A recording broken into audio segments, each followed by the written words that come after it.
It is May 5th of 2026, and this is the Court Gallery.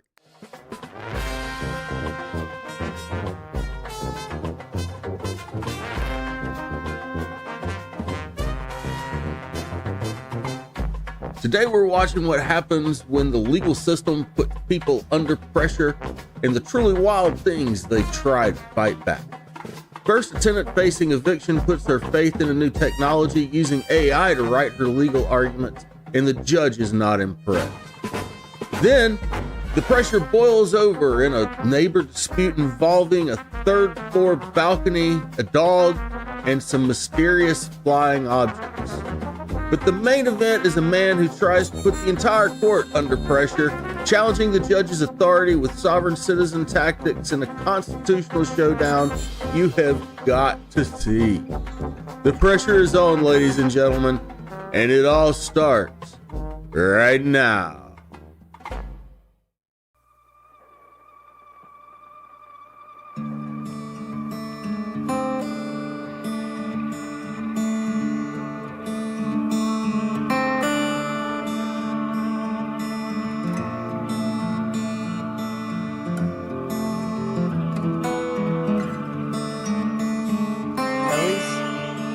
Yep. Hi, Your Honor. Hi, Ms. Shepard, get you there. And this is coming up. Judges, there are two motions before the court filed by Ms. Shepard. Okay, I've got, let's see, emergency motion for relief from wrongful eviction. That's for, boy, this is horrible. Okay, let's see. There was also she filed a motion for hardship stay of enforcement of order of eviction. Okay. Let's just see what I got as far as the judgment here then. Judges, for reference, this is a judgment back from, to refresh your memory, back from December of 25. She filed bankruptcy. That bankruptcy was dismissed.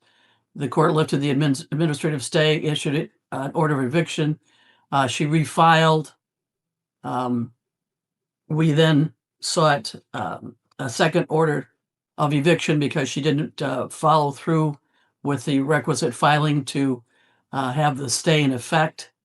The court issued an order of eviction that was actually, it's my understanding, completed April 23rd. Ms. Shepard filed a motion in the bankruptcy court for wrongful eviction. I attached a copy of the judge's opinion to my response. The judge found that there in fact was no stay, that there was not a wrongful eviction, and he had admonished her for using AI for continuing to file these numerous filings. And now, I appreciate that. Is it illegal to use anything for my case to help me? Is that illegal? You can use, and I'm always smiling because it just makes it a little bit more rough for us if we get AI being used and it's not really working out so well. I guess I'll just leave it at that. Okay. Every judge is a little bit different. I kind of give a little bit leniency trying to work through it because everybody's trying to figure things out, I guess. But I'm not using that against you, but Ms. Main, I appreciate that part of it too, quite frankly, because it's making it rough on me. and I think that's part of the judge's opinion from bankruptcy court too. Yeah. But I do have the documents, thank you, and I do have that in front of me as well. I guess, Ms. Shepard, it looks like your bankruptcy wasn't stayed anyways. It looks like I'm still in. Your Honor, I'm sorry. I'm still in bankruptcy actively.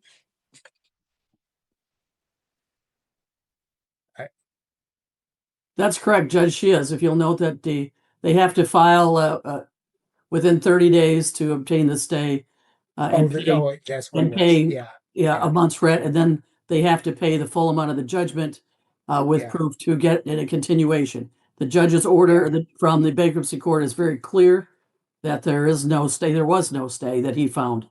I would also note. Your Honor, may I speak? Well, you can. Let her speak first. I'll give you a chance, okay?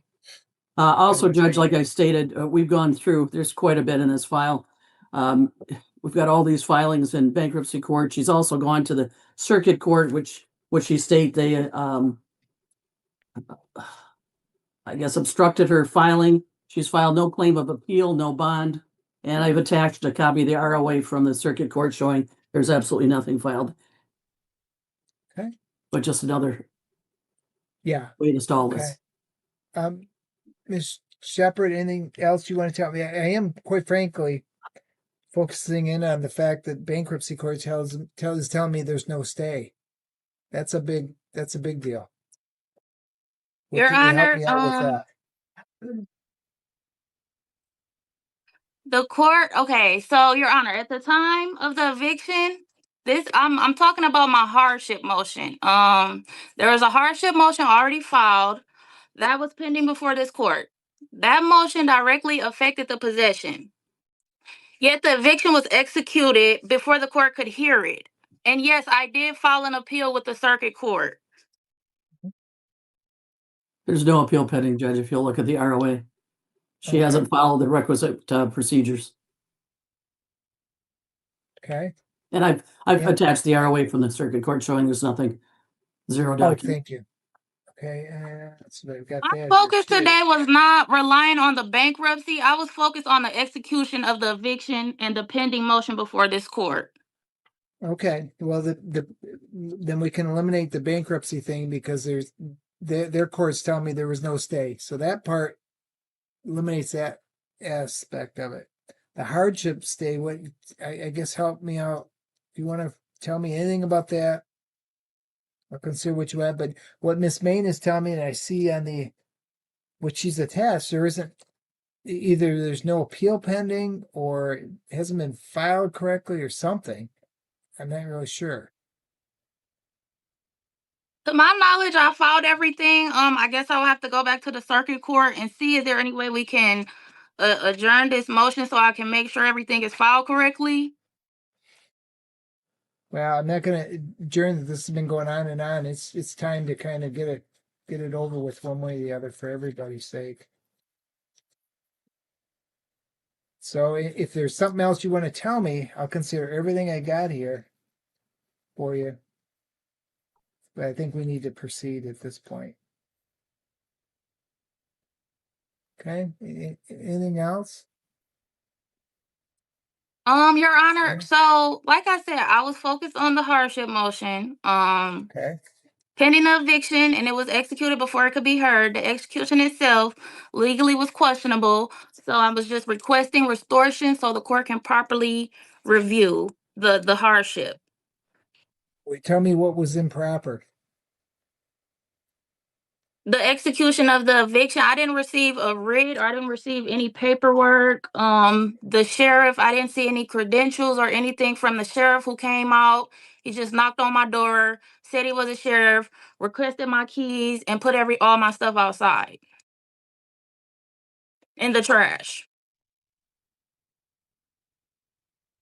Judge, And what I was saying was I was waiting to hear back from the court about my hardship, and all of those things were already done. Judge, I've attached an affidavit from the court officer, Jeff McKinsey, regarding that eviction, which he's advised that, in fact, Ms. Shepherd indicated they were to be there at 10 o'clock. She indicated she was going to move. They put it off. They went back when she decided she wasn't going to move. But apparently the apartment was fairly clean.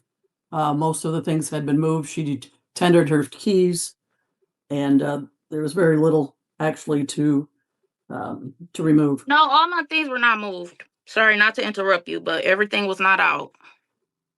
You can look at the affidavit, Judge, I've attached to my answer to her emergency motion for relief from wrongful eviction. Let me just find that too. Let's see here. Motion relief. Opinion.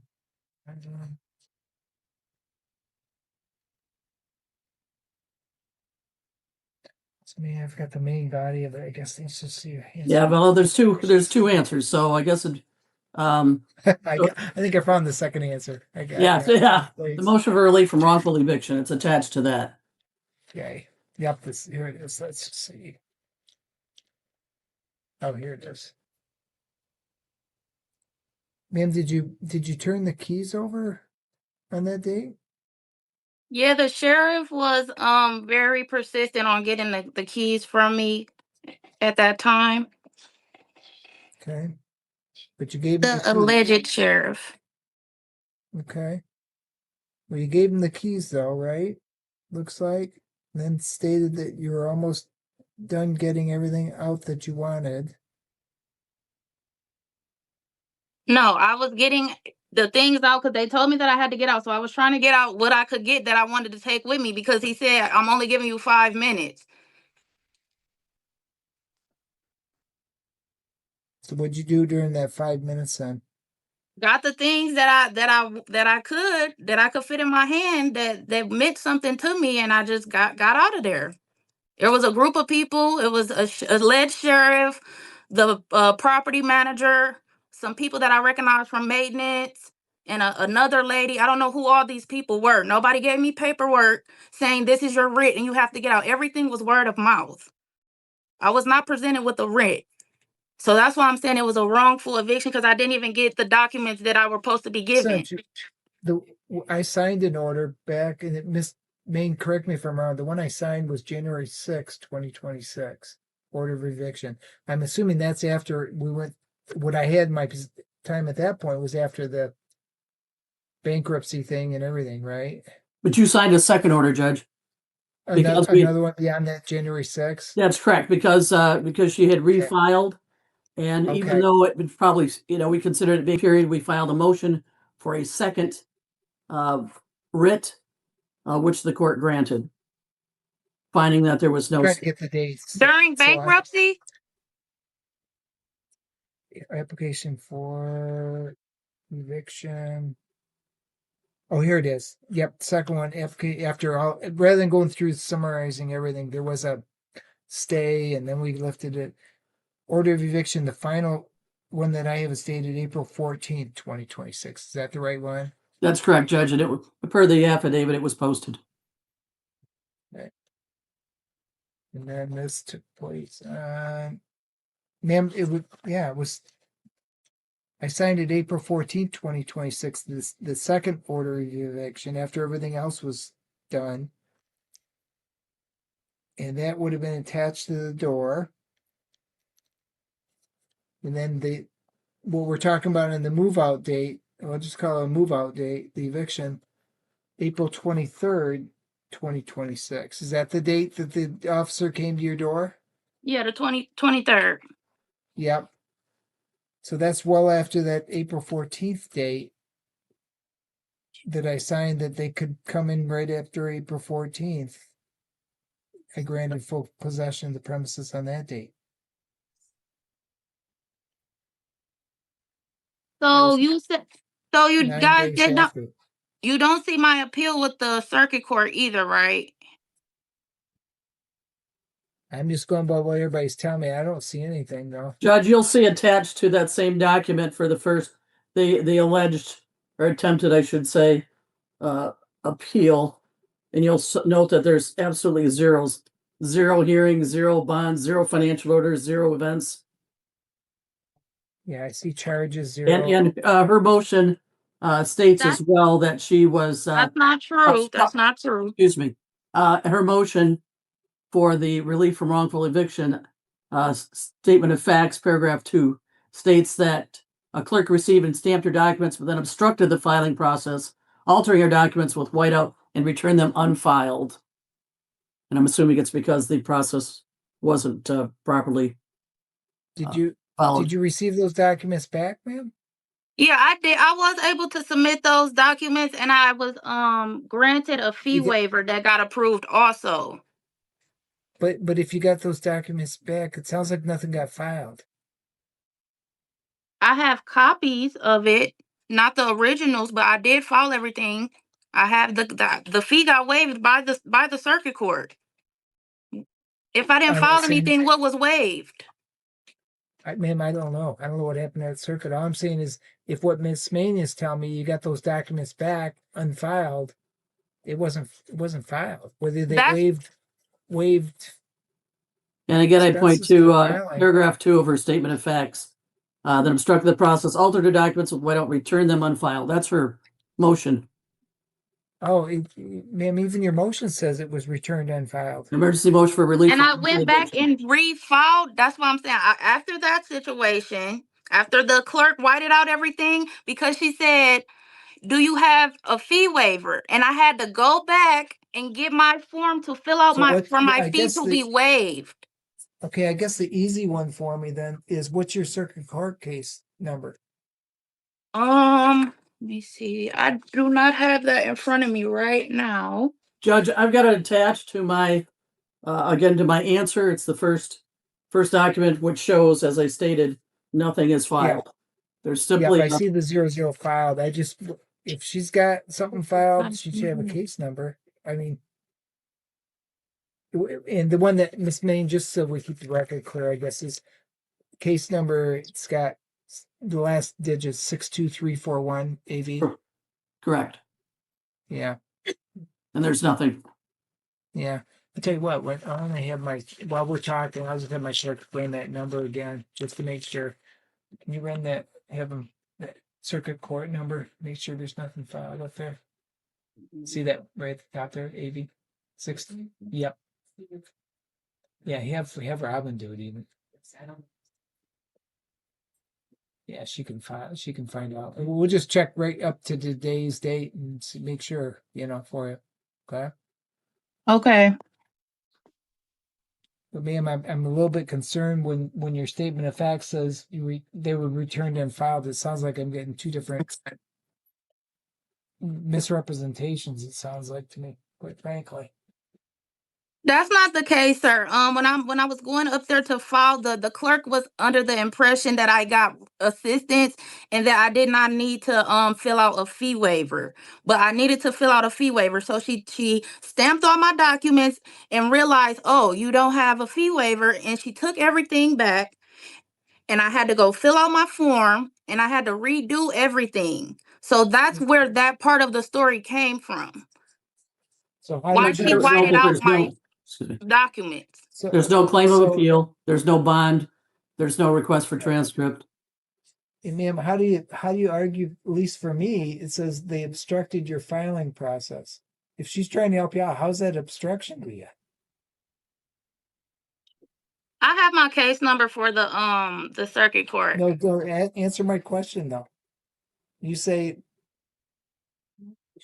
there's the filing date that Miss Main and Miss Shepherd, my staff is saying, so whatever was filed was April 22nd, but nothing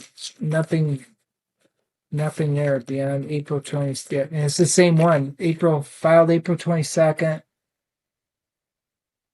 Case status, and this stuff and this main stuff too. It looks like it's the same thing they just pulled up. Open. Charges 0.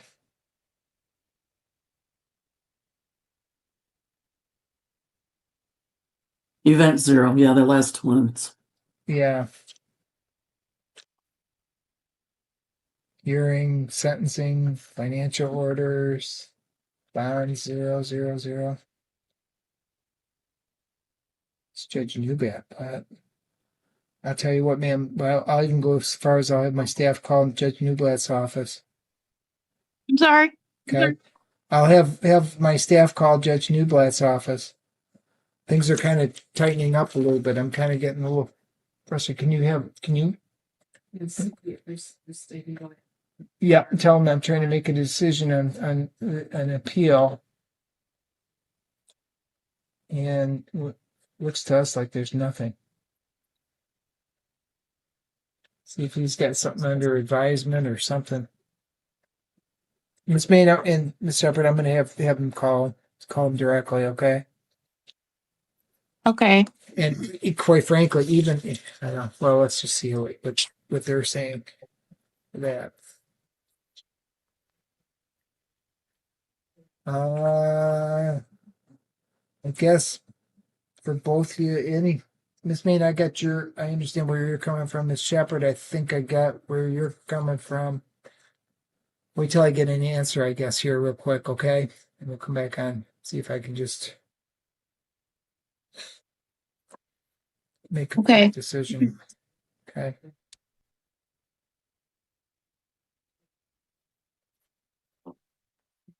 let's Miss Main. I think we got other ones. Let's pass on that one. I've got that sitting up there. They'll get back to me. We'll go back to it. How about Miller West versus Aaron Brown and Felicia Banks? Anybody? Aaron Brown or Felicia Banks? Nobody responding. Do you have service by attachment? We have a second mailing, Judge. Oh, there it is. I thought we had a second mailing. Yeah, we do. Thank Okay, you. Judge, we'd We ask for can default proceed. judgment for possession only of rent to retain of $1,586.26. Court costs of $206 for a total of $1,792.26. We'd ask for a writ date of May 15th. Okay, very good. We'll enter a default judgment in that matter. Miller West versus Brianna Jones. Brianna Jones, I have personal service on this matter plus court. She's mailing. here, Judge. I see her on there. Yes, Your Honor. Oh, there you are, Miss Jones. Have you applied for rental assistance? No, Ms. I would like Jones? to adjourn so I can do so. Oh, but you're going to apply? Yes. Okay. So we'll adjourn your matter to next week, May 12th at 9:30. And you have to come down doing sometime this week, fill out a verification form for me, okay? Okay. That you applied for assistance. So if you'll do that, we'll adjourn to May 12th for you, okay? Okay, thank you. Oh, you're welcome. Miller West versus Brennedy McQueen and Ariana McQueen.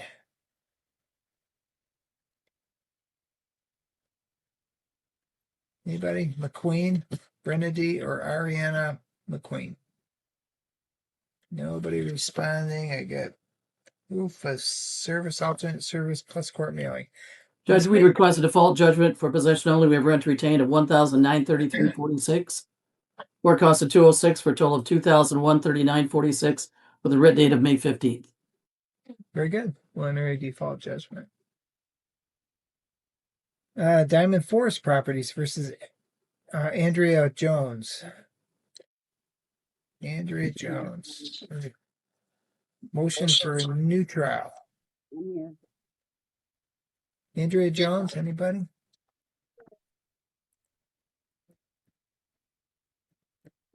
She is on there, She's here. Judge. Yeah, Miss Jones, Yes. got to speak up. There you go, Miss Jones. This is a motion, I guess, for a new trial. It says also I'm requesting a stay or stay of execution.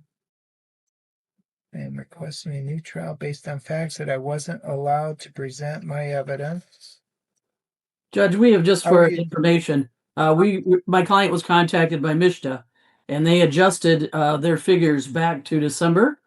They paid $1,657, and it's my understanding, and my client waived the late fees, and the only amount owing from the tenant is $1,100 in rent and $168 in court costs for $1,268. They have paid. MSHDA is going to be paying her rent. That's my understanding from now on. But this goes back to March, to October, I believe. She last paid October of 2025 on a previous judgment. Okay. Miss Jones, does that sound accurate? Not accurate at all. I shouldn't owe Not at all? anything. No, the only thing that I was in question about on was these late fees, these extra fees that they were charging me because they wanted me to sign a new lease, which I did. I don't know where the $1,100 is coming from. All of my rent has been paid through MSHDA that I owe. Okay, so let me just kind of back off then. Miss Main, first allegation is that for some reason, she wasn't allowed to present her evidence of payments. And let's see, the amount we had on the judgment, $2,757. Was that accurate at that time as far as rent owing? Yes, Judge. And then MSHDA came back and backdated. They adjusted their payments back to December. Okay, so it's not like there was an error from the hearing. It just they Correct. They Gave went her some back and they credit for- actually paid $16.57. okay. So, ma'am, you got to help me out. I have to find good cause for setting I aside need to the. know, I need to see the proof of what they're talking about, because the ledger that I'm looking at, the figures that I come up with, they I'm not- don't add, ma'am, not adding I'm up. not going to hold on. I'm not going to go back through a hearing unless you can find good cause for me. Tell me The what good your good cause cause is is. Why the payments have been received. That's the good cause. were you present when I went through the hearing? What do you mean? Were you were present on that date, weren't you? April Yes, I was. 14th? Yes, I was. Okay. That So I day, gave, on that day, I gave you a chance to give me everything you did at that time, correct? no, sir. No, sir. You did not allow me to present What did I- my evidence, How did I not do that? because I was stating at court that day that I had received an email from Mr. stating that they would be paying from December to my current rent. I was not allowed to present the evidence. That's all I Ma'am, owed. It sounds like what Miss Main is telling me, that they contacted her and corrected whatever they were paying, but that has no correction on what was actually owed originally. What was owed originally is covered entirely by Mr. I'm unemployed. They pay my entire rent. Back to Ma'am, I'm not December, gonna go- Judge, when they backed data Backed it up to their adjustments, but December. that's In not October, prior I to. made 2 payments of $350 a piece. I think they owe me money, to be honest. I made a payment on October 2nd of $350. I made a payment on October 16th of $350. And that's reflected. So what do I owe? How do I owe then? Well, back at that time, your rent was $850. Mr. was only paying $517. You were paying your portion, My portion was $333. I paid $350 twice. but you had a balance owing at that time. You haven't had a zero balance. I'd have to go way back here.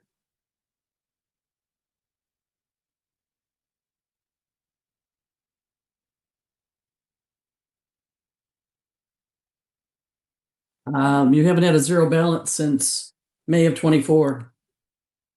I just want to say, Judge, the balances keep changing just as much as the management keeps changing.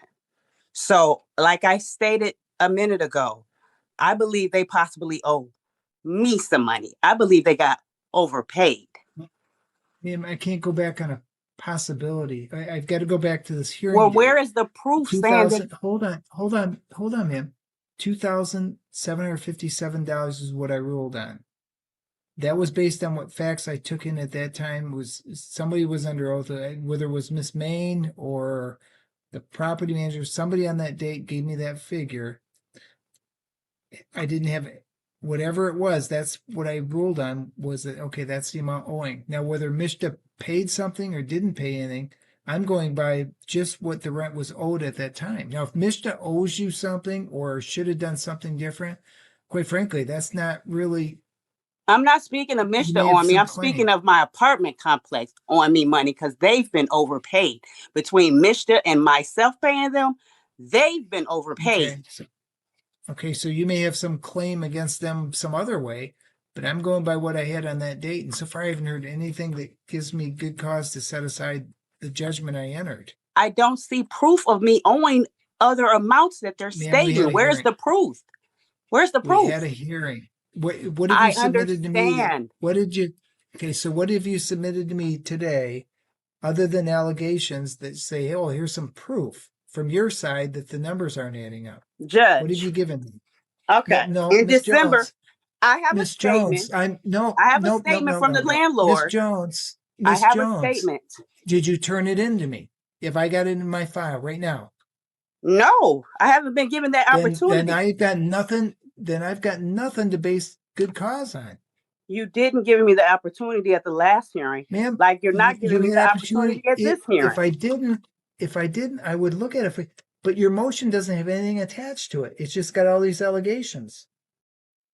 I got Judge, the nothing. prior judgment, if you look, was 2009-25. As I stated, Mishta paid 1657. That leaves the current balance of 1268. I have a statement that Certainly. says my rent was partially paid through December. So how are they saying I owe money if I have a statement that was provided to the court by them that states my rent was partially paid through December? The figures aren't adding up. I don't owe them anything. You They didn't owe pay your me portion. money. I'm sorry. Judge, she didn't pay her portion previously. That's where we're coming up with that total. So If it says in December that I paid all the way through partial December of 2025, where is this extra charges coming from? as I stated, you haven't had a zero balance since May of 24. Can we answer that question? I'm looking at the non-payment of rent. I'm looking at the non-payment of rent complaint provided to the court where it says rent is paid through partial December 2025. All of this should have been handled at trial. You didn't allow me to present my evidence. You know, I did. Whatever Okay. I'm guaranteeing you, whatever I had, I allowed you to give me. Even today's motion, you had every right to give me your things, but all I've got is just allegations. I've got one sheet, notice of hearing in motion, and it goes into all these allegations, but I got nothing attached to it that says, oh, here's some proof of why my claim should be looked at again. I guess I have to do that with my next appeal. Okay, Judge. But ma'am, you did you go through legal services at some point? Legal services was not helpful for the simple fact that last time I tried to get an assistance with landlords, they charged me for assistance they didn't even help me with. They didn't even present themselves at court, but they charged me. So that's a dead end. And there are no attorneys, miraculously, there are no attorneys to support tenants in this town, only for landlords. Okay. Well, I'm sorry you feel that way too. If you can do something else for me, that's fine. I've got to go by what I have in the file. No, I'm fine. I can appeal to the next. Class. I'm already ready for my appeal. Okay. Thank you very much for entertaining my appeal to you. You did get a response from Judge Newblatt's office. Apparently, he's got this thing pending on his desk. He says that he should have a decision within a couple of weeks. Is that what you said? Yes. Couple of weeks. So whatever that means.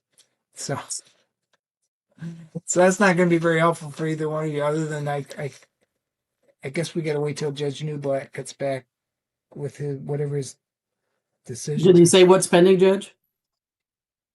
Whatever has been filed up there, this court of this appeals. It's this case number, this 2341 AV, whatever's on that. I don't know what it's on it or anything.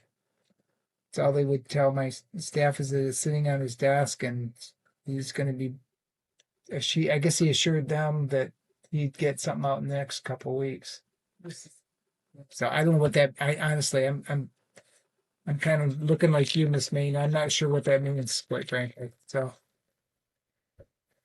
Well, are both motions? I mean, I guess you're thinking about putting these over. I think because I've got the defendant's motion for hardship stay of enforcement, and I believe that she said that's already been. Yeah, the emergency one for relief, which one's for the bankruptcy part of this hardship enforcement.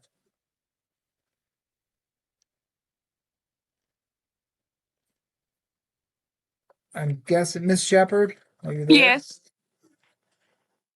What did you appeal on at circuit there? Which one is it? What did you appeal on? Was it the automatic stay part of this thing, or was it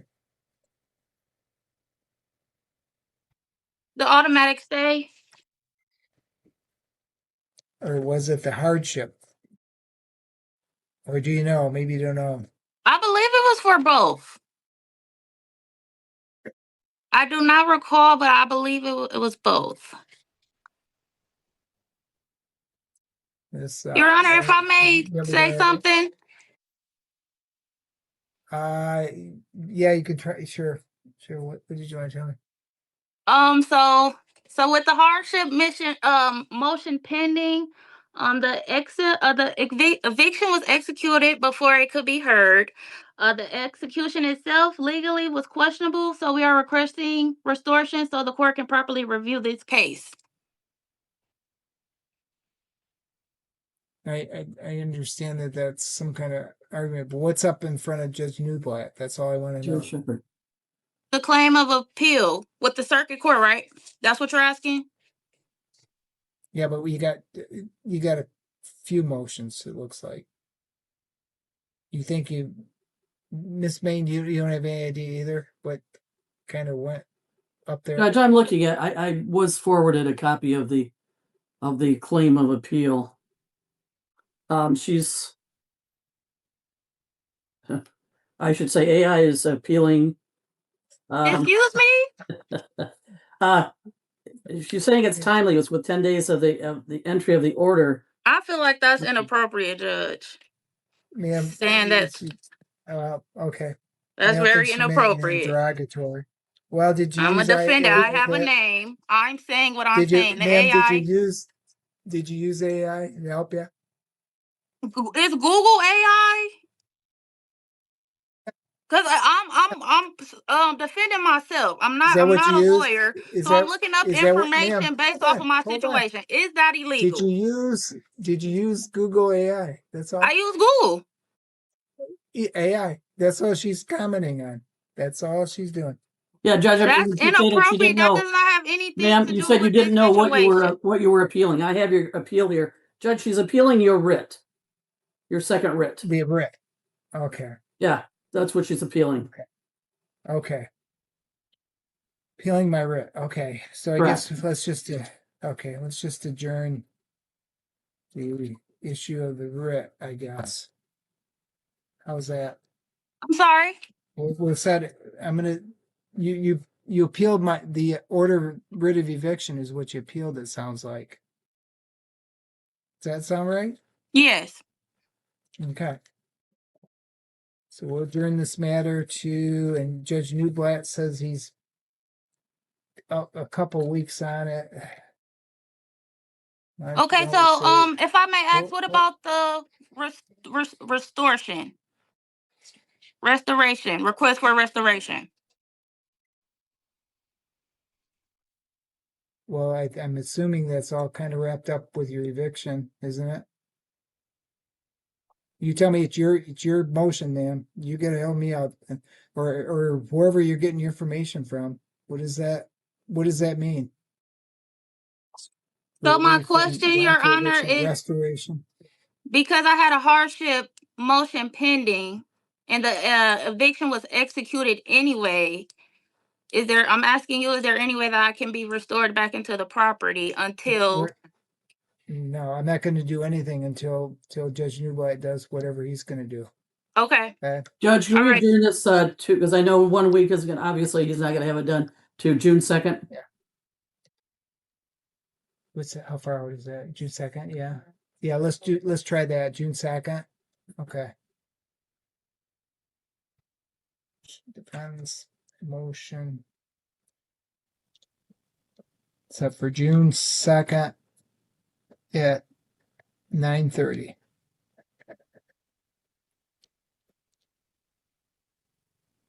So I've just put it down. We'll get a scheduling order out. It says defendant's motion from Circuit Court of Appeal regarding I guess the eviction. Set for June 2nd, 9:30. Okay? Okay, thank you.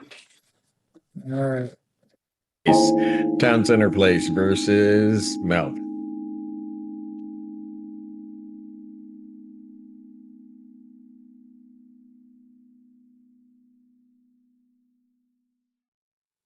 Morning.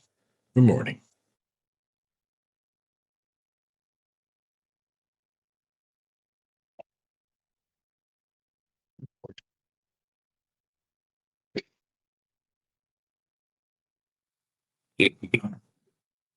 Go ahead, sir. Good morning, Judge. May I please support Mark Wasbury for plaintiff? Your name? Let's let her get the. Okay. Hey, Ms. Melvin, can you state your name, please, for me? Thank you. All right, this is plaintiff's motion for default and request for an order to reinstate the case and issue a judgment and order of eviction. Correct? Yes, Judge. All right. So what's the basis of that? Well, Judge, we entered into a CD. Ms. Melvin agreed to not throw things off her balcony. At the time, we were talking about mice, but now this time we received a complaint from another resident that she threw dirt off her balcony. I attached the email to the cups of dirt, several cups of dirt onto this resident and her dog. She was just outside below Miss Melvin's balcony, and I mean that's worse than throwing mice off, I think.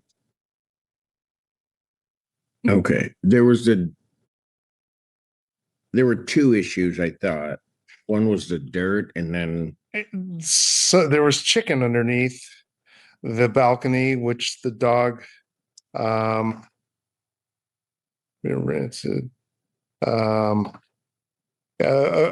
was an earlier incident where her dog ate chicken that was underneath the balcony, got sick. But the other issue was when on the day that it's alleged that she threw dirt down on the dog and this resident, there was also food underneath the balcony. When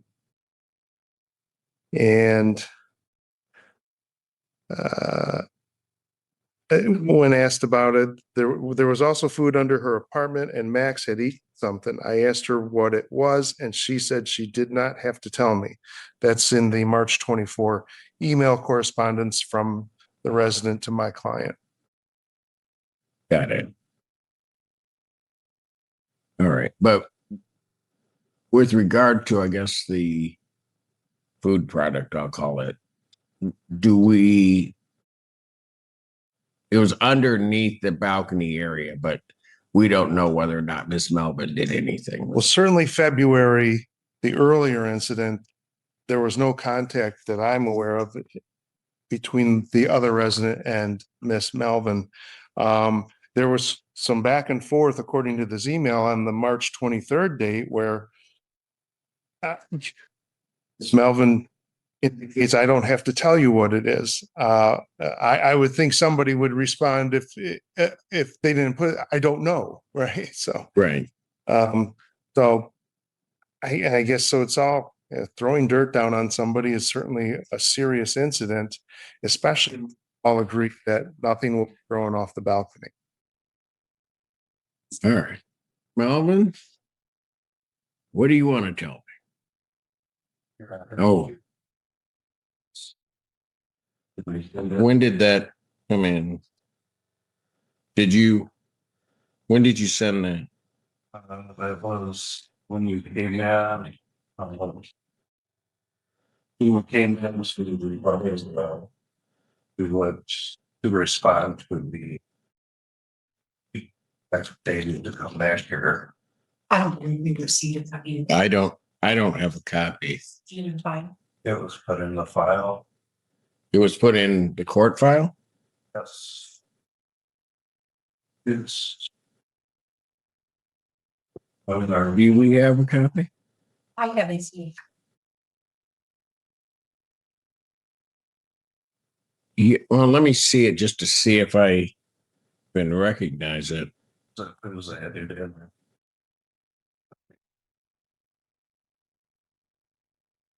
Okay, that was from you. Did Mr. Westbury, did you get a copy of? We have this one. because it was entitled affidavit of default request for order of reinstatement. But I don't, okay, I saw this, but I'm not sure what to make of this. Have extra copies. We'll give it to me. Okay, well, you have an extra copy? Why don't we get one to Mr. Because what I have here when I looked at this was there were photos on it, but then it looks like part of a policy that's stricken through. Is that? Well, there are lines that are like there's asterisks or large asterisks next to certain provisions. That was aiming to what I had at the bottom. I had a copy of it in there, but Right, but okay, what am I supposed to make of this? I mean, this is a response to their complaint about the food, the dog. all right, let me stop for a moment. Let's break it apart because there's the first part of the food, and I'm not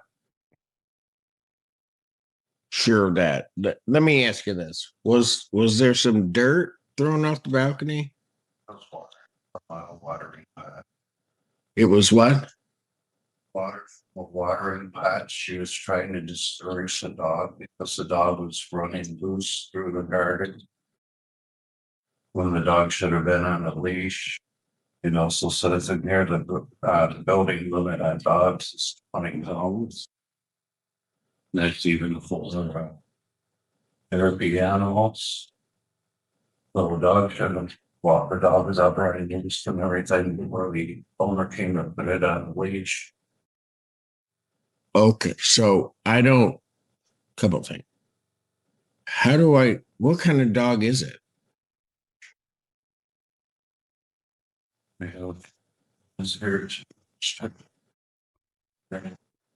There's a picture. That's I see it. They see a marijuana. That's okay.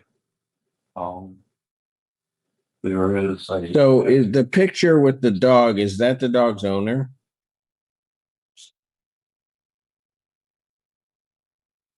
It's an accommodation.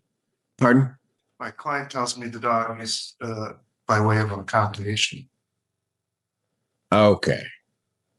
Got it. required to be on a leash when areas according to their handbook. Okay, so I'm to understand what is being said to me. The dog wasn't on a leash. And so what was before the water happened, what was the dog doing? Through the garden area, backyard. Not a Doing what? Though. open pee on the garden bed. The garden club doesn't want the dog open in the bed there. Dog's supposed to be on. Okay, so let's assume, for the sake of argument, all of that's true. Wouldn't the response be to write a letter to management asking that? Because if you had written a letter to management, the part in here about the size of the dog and likewise, they would have told you what they said today, and that is that it was somehow an accommodation that was done for the dog, which then it would excuse it from the policies. So, and then you would have given management an opportunity to do something prior to engaging in some type of self-help. I didn't talk to management. I went down and explained what happened. No, but before the water.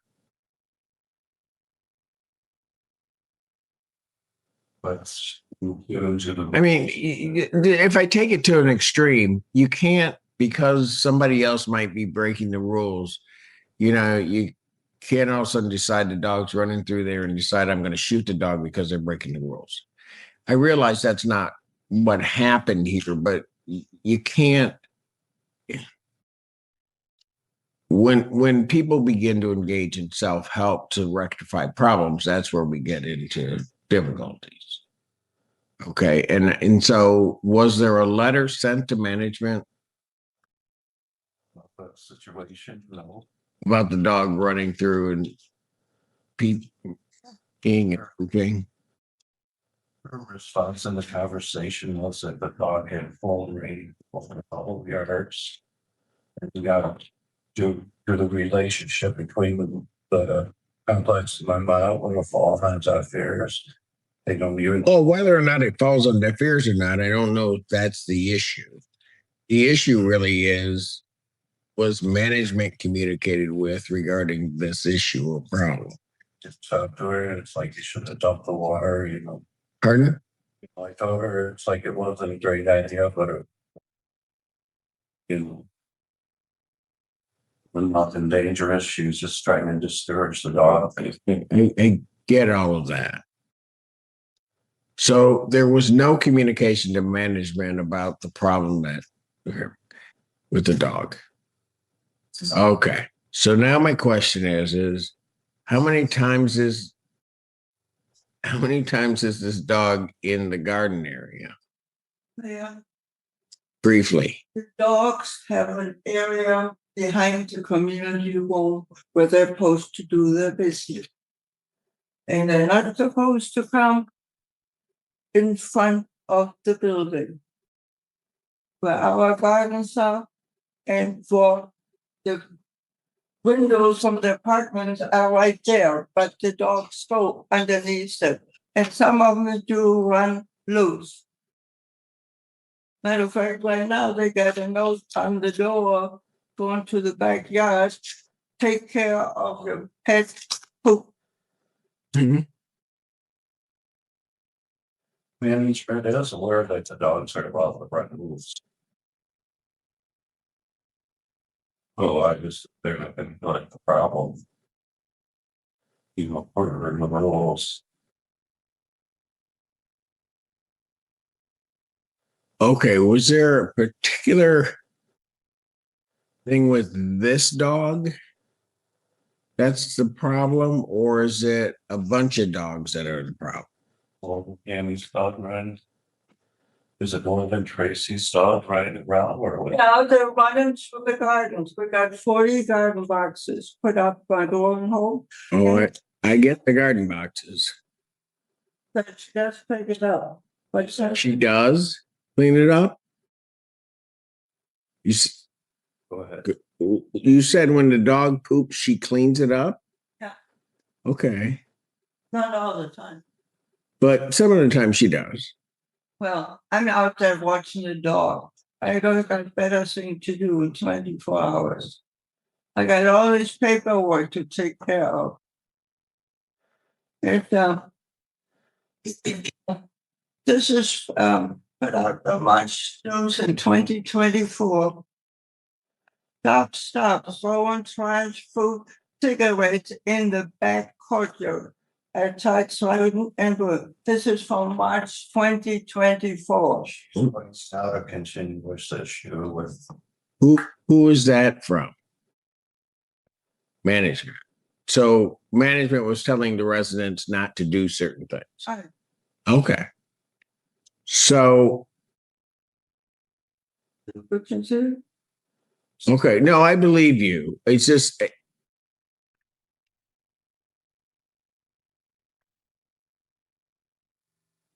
Let me ask you this. Did you put food out there? No, I don't put food out there. Okay.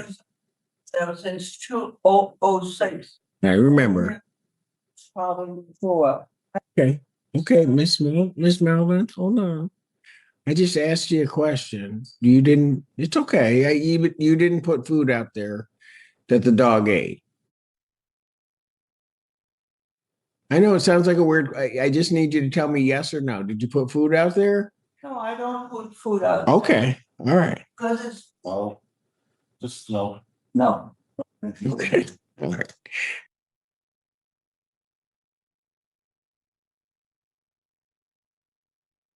How long when you threw the water, how long was it that the dog was out there? Well, the dog runs through that. When I, The outside. Hmm? How long was he out there running through the garden? yesterday, No, when you poured the water. when the dog is over there, I'm on. How long was he running around the yard? How long was he running around the yard? Half hour? I'm finished out the 10-15 minutes, in the whole big yard. So. Okay.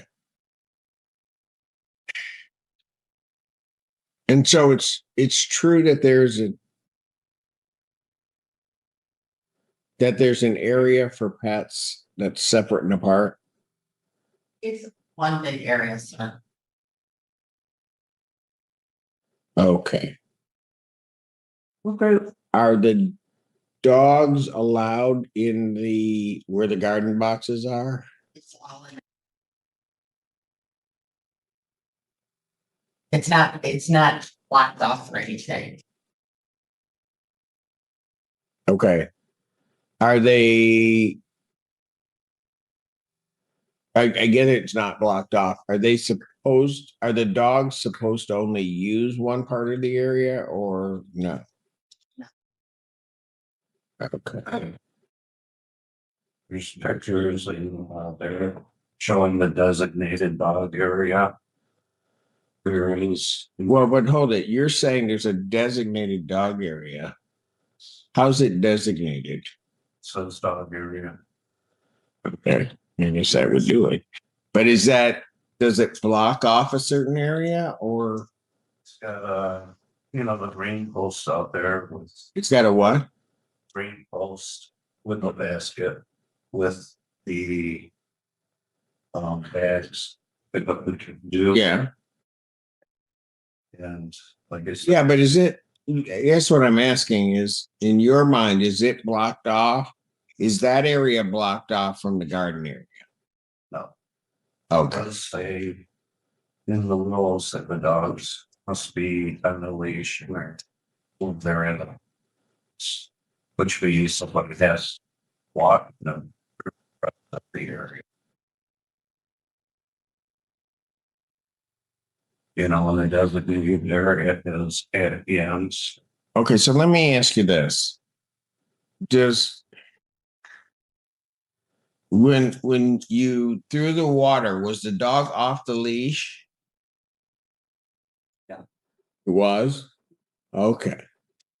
And But I don't pour, go ahead. What were you gonna say, Miss Melvin? What were you gonna say? I don't pour a whole bucket on the dog. When I water my plants, some of it, when I go from one part to another, might drop down. So the dog doesn't get wet, but probably barely gets a drop on it.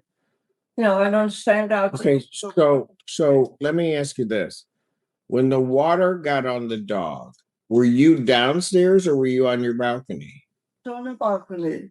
Okay. So you're watering your plants, you see the dog going through, and you throw some water. Well, my balcony is on the third floor.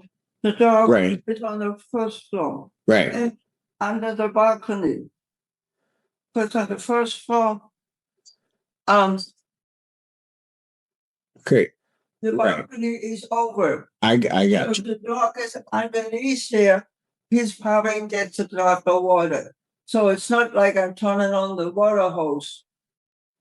I like the dog. Okay. Ms. Melvin, You didn't say you took out a garden hose or a fire hose and got the dog. I'm not saying any of that. Okay.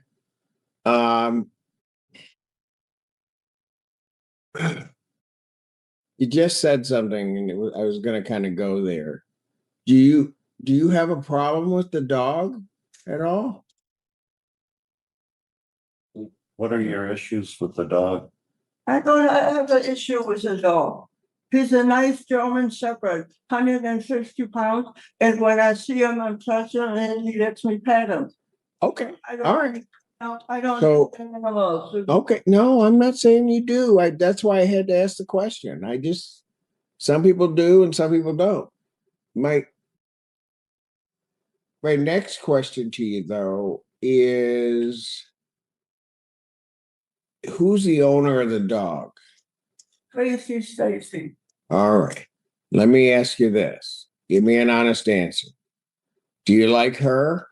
Yeah. Matter of fact, she's from Grambling and lives in Corners Fall, but where he used to live. So we have a kind of link connection. Okay.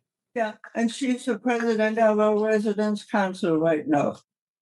Okay. So, no, I don't really have any issues with any of our attendants. Some of them are clearly, well, I stay away from them. And right now we have a lot of old people that don't even come out of their apartments. That's how scared they are. We can't even turn on the TV in the community room. She won't put it in the clicker. Stick to the matter at hand. The clicker is still an issue? Never mind. Don't answer. Okay. Can I respond to something? Sure. I'm told this is a support animal. We can't tell a resident that the support animal is not allowed to go somewhere. Right. They're in the document that was presented to the court. Now I have a copy of it. There's an admission that, please note, water in watering can was used to deter animal away from the garden area. The garden area is a convenience, an amenity for the residents. We don't have to put the garden area in, but we do. So the fact that maybe dogs, I don't know if they're going in there or not, but if they are, residents should be cleaning up after them. They sure should, but goes back to we shouldn't throw stuff off the balcony 3 floors up to control the dog that's of no danger to her at that moment. She says she likes the dog.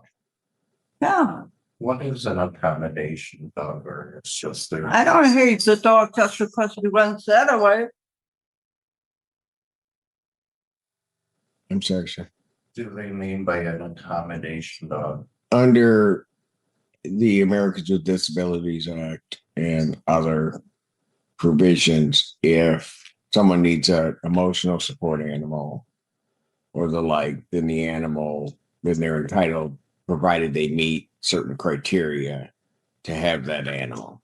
And so that animal, like they said, if I've got a weight restriction of 20, but that person is entitled to have that support animal, then they can't enforce the 20 pounds. Be curious to see that. Well, I don't know. I can imagine her issues large. Pretty stable person. Well, sir, I'm not going to get all into them because there are various reasons why people may have support animals. It can be an emotional support animal, so that obviously would be something from the outside that you wouldn't see. It's not like it's somebody who is sight impaired and they would have an animal. That's an easy one that you can kind of figure out. But there are other issues in terms of emotional support and other things. There. Pardon? Yeah. It could be. So therapy animals are restricted to 20 pounds or less too. No. So, sir, you can sit up there and argue that all you want. If they're telling me that there's an accommodation for that dog, you can argue it. You're going to lose it. And I'm not going to get into a big debate about whether or not that animal can be there. If the animal has an accommodation, if the person has the accommodation to have that animal, they're entitled to have that animal. Period.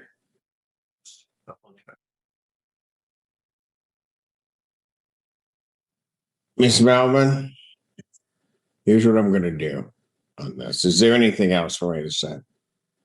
No, thank you, Judge. Well, this is supposedly our seventh meeting on this subject. And I would request to have a Seven. appointed by a representative.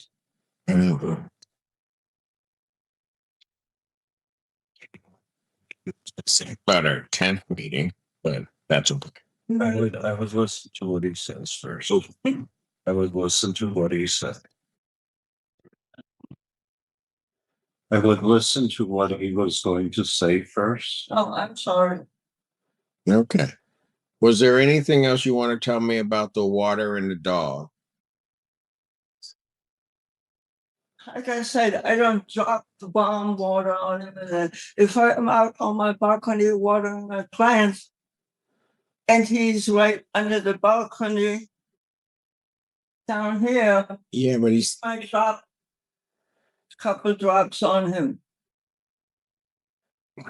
So I don't do it out of hatred or any of those other motivation human beings have or make up. okay. I've been there since That was 6. I never had to go to court with any kind of issue since she came into the office. Yeah. And they started with mice in April 23, 25. He reported me that. Let's just stick to the issues at hand. Okay. You have no. All right. So, Melvin, here's how this is going to work. Here's how this is going to work. That the animal that's there is by the plaintiff's testimony, a support animal. So there's not a whole lot that can be done. Here's the issue. Also, as I'm understanding it, the pet area and the garden area are not separate. Yeah, it's where the garden starts and here's where the building ends. My apartment is right up here.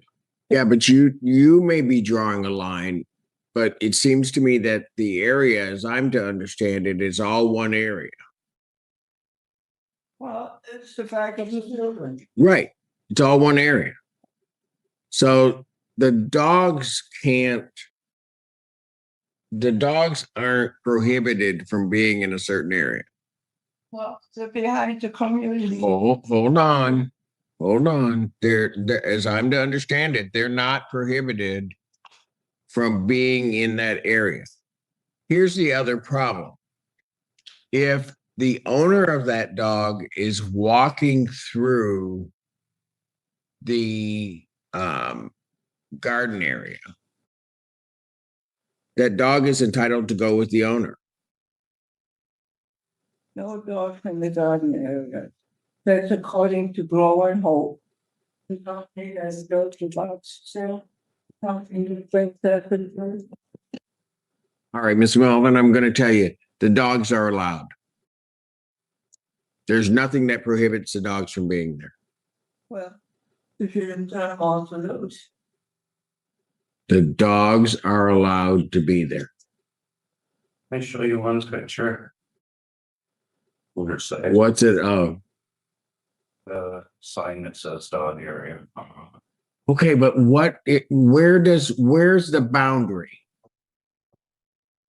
No, don't just tell me, okay, I'll look at your picture, but where's the boundary? I can have an area that has two different uses. And I can say this is a dog area that may be opposed to another area way away. This is where you have to take your dog.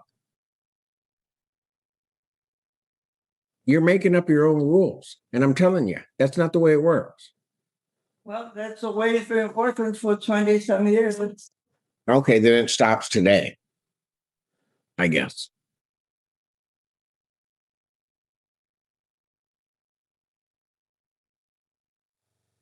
So here's how I'm going to resolve it. I'm going to find that I have no way of knowing other than her statement. And I would agree with Mr. Wasbury.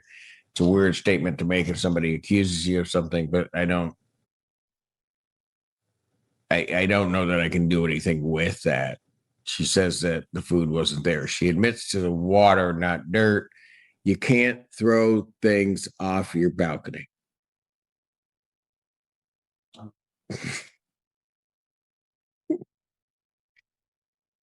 You got that? Well, can we talk about how many inches of dirt? Because the wind blows dirt onto the balcony. So I sweep it. And if there's a dead mouse there, it goes down. Just stick to the issue at hand. It's in the past. Mouse is gone. Your papers down. Now, Miss Melvin.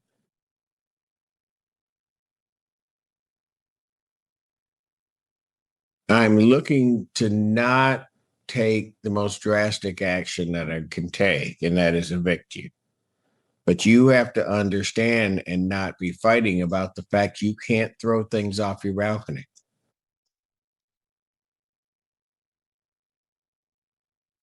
He's basically saying you cannot throw stuff off water. Okay. Anything. Okay. No, you're not throwing food. I'm not. Not throwing food and trash or you understand why you did it. But don't do it again. We understand why you did it, but don't do it again. Yeah, thank you. Thank you. I'm a drilling the rest of the day. Miss Melvin, do you understand that you can't throw things off the balcony? I understand that. And I don't throw things off the balcony. If I stripped off that mouse, and the office didn't come pick up any of their mice in my apartment. You're going on. Okay. But here's, Ms. Melvin, here's the issue. Whether it be water, whether it be a piece of paper, whether it be anything, you can't throw anything off the balcony. Okay, no problem. All right. The dogs, even if you think that the dog shouldn't be in that area, right? That's the way it's always. The whole notion of two wrongs don't make a right has to apply here. Meaning, if they're wrong in that, you can't do something wrong to try to correct it.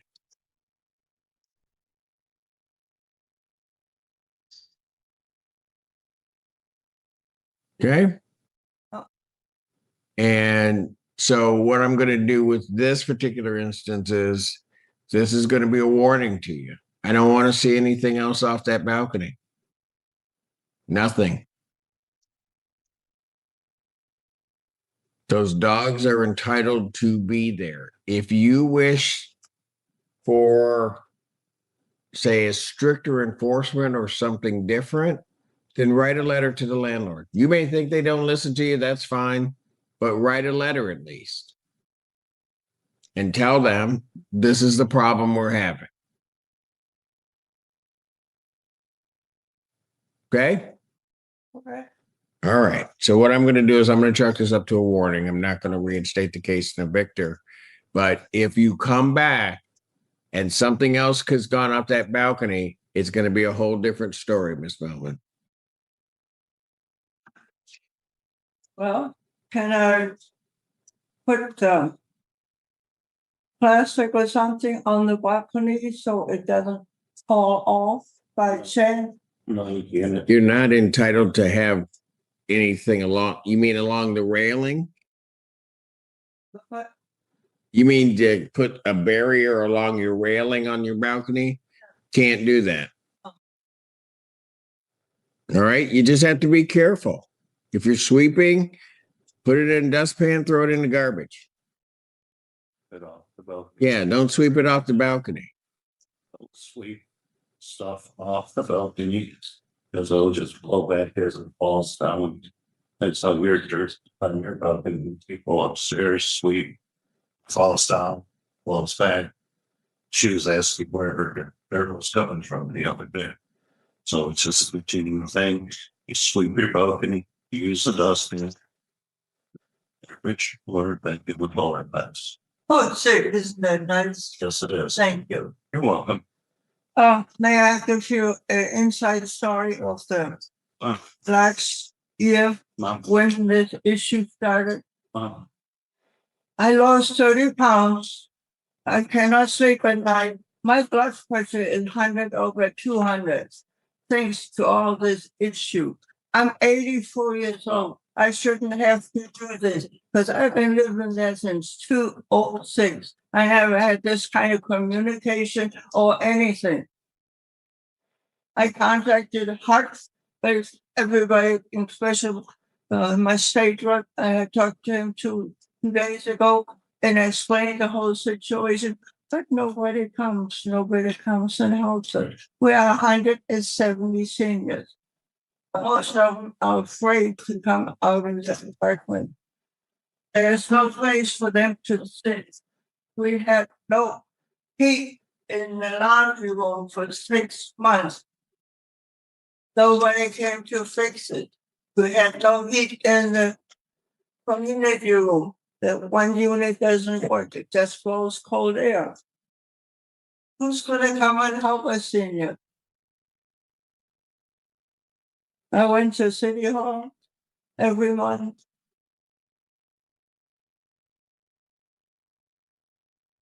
And in fact, he just passed a bill in Congress that already cares for seniors act.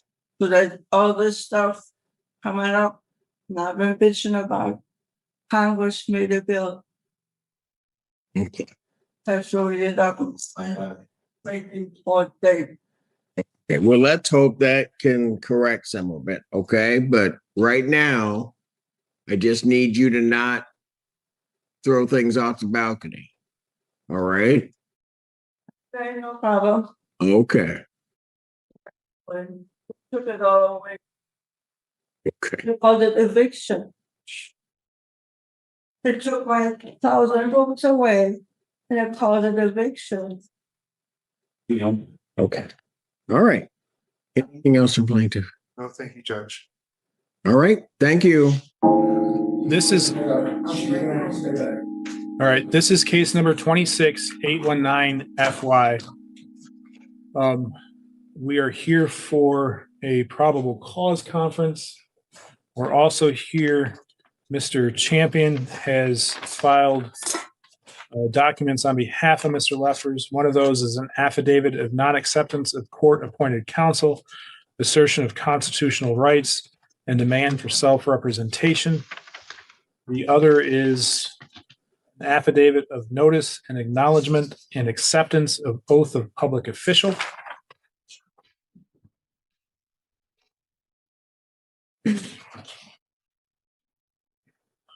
The other is a respondent's motion to set aside a default judgment. Before we begin today, I'm going to remind everybody of the court rules and local administrative orders regarding the court decorum and procedure. MCR, which is Michigan Court Rule 8.115, states that photography and audio or video recording, broadcasting, or live streaming, except for requests from film or electronic media coverage of court proceedings as permitted under Administrative Order 1989, are prohibited unless approved by the court. In a courtroom, no one may use a portable electronic device to take photographs or audio or video recordings, broadcast, or live stream unless that use is specifically allowed by the judge presiding over the courtroom. Outside of the courtroom, in areas of the courthouse other than the courtrooms, no one may photograph, record, broadcast, or live stream an individual without that individual's prior consent. Violations of the rule. If the rules are violated, the presiding judge may confiscate the device for the remainder of the day or order that the phone be turned off and put away. Violations of this rule are punishable by an appropriate sanction up to and including contempt of court as determined in the discretion of the court. Additionally, there shall be no audio pickup, broadcast, or video close-up of conferences between the attorney and a client, between co-counsel, between the counsel and judge held at the bench. And, the other is regarding appellate cases, so that does not apply. I'm going to ask if anybody is recording these proceedings that these please shut off their phones. I'm also going to ask that any phone be placed in a pocket or purse in such a way as it cannot be seen from the courtroom. If you could stick that in your side pocket, sir, I'd appreciate it. All right, thank you. I appreciate that. So, appearances counsel. Please adult for the people. Robert Hertel for the Defender's Office. Your Honor, Mr. Champion was in Misaki this morning. I'm sure the court also took note that what we, from the Defender's Office filed, we included a qualifier of it not necessarily being endorsed by the Public Defender's Office. I wanted to make sure to stress that. Correct, I understand that. So, Mr. Leffers, I know, I think you've been in front of me twice, and I think you were in front of Judge Ransom last time. I know your position regarding the authority of the court. To keep matters moving, though, I have to set a time limit as to how long I'm going to allow you to address the court. Hold that thought. I know you always have a concern, and rightly so, as to whether or not we're on the record. My concern is from where you're standing, I'm not sure the microphones are able to pick you up well enough to get an accurate record, and the court reporter is telling me that. So what I'm willing to do for purposes of this case is I'm going to put on notice that allowing you to pass behind the bar and enter into the well, I'm not agreeing to take jurisdiction over you. I'm allowing you to come forward so that you can make the appropriate record that you wish. Because my concern is, even if you project your voice, sometimes the microphones are just these little triangular things on the table. So my concern is they're not going to pick you up. So I would prefer that you come in and sit next to counsel's table. I don't exercise jurisdiction over you by doing that if you choose to come forward. All right, so thank you. All right. If you can come up and have a seat next to Mr. Hertel.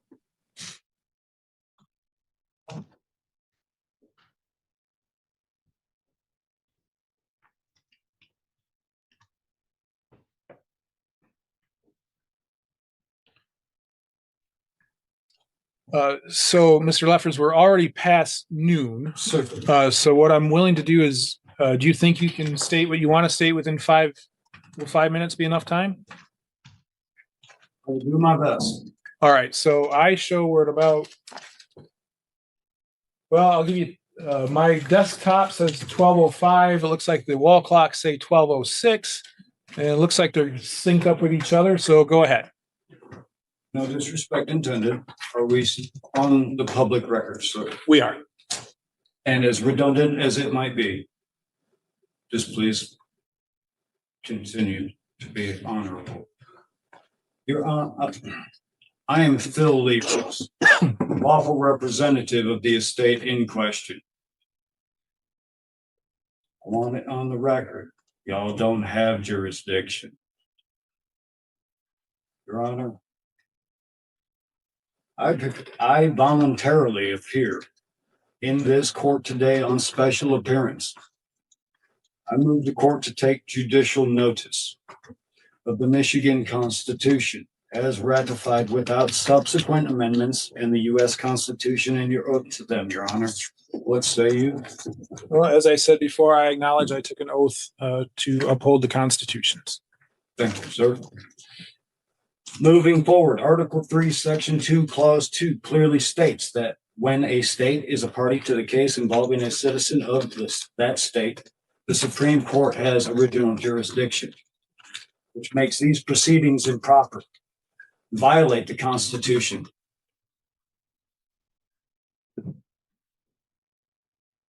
It's the wrong venue. The request that I've supplied, which I have to amend, because now there are extra things added. And Mr. Champion also and RJ at the defender's office refused to allow us evidence. So I'm still being denied due process.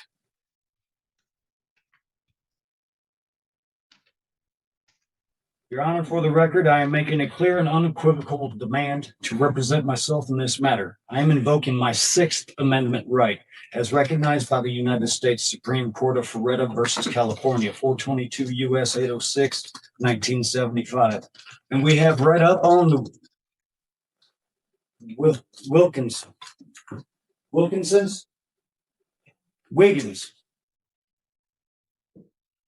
What? McClaskell, that's right. The McClaskell and Wiggins and implied change in law. I do not accept standby counsel, which affirms my right to proceed without counsel when the waiver is made knowingly and intelligently. I respectfully decline any court-appointed attorney. You all are friends. Y'all know each other.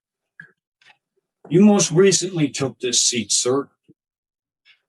I made friends with a lot of my coworkers in the past. I'm not going to get a fair trial here. Due process is being denied on that as well.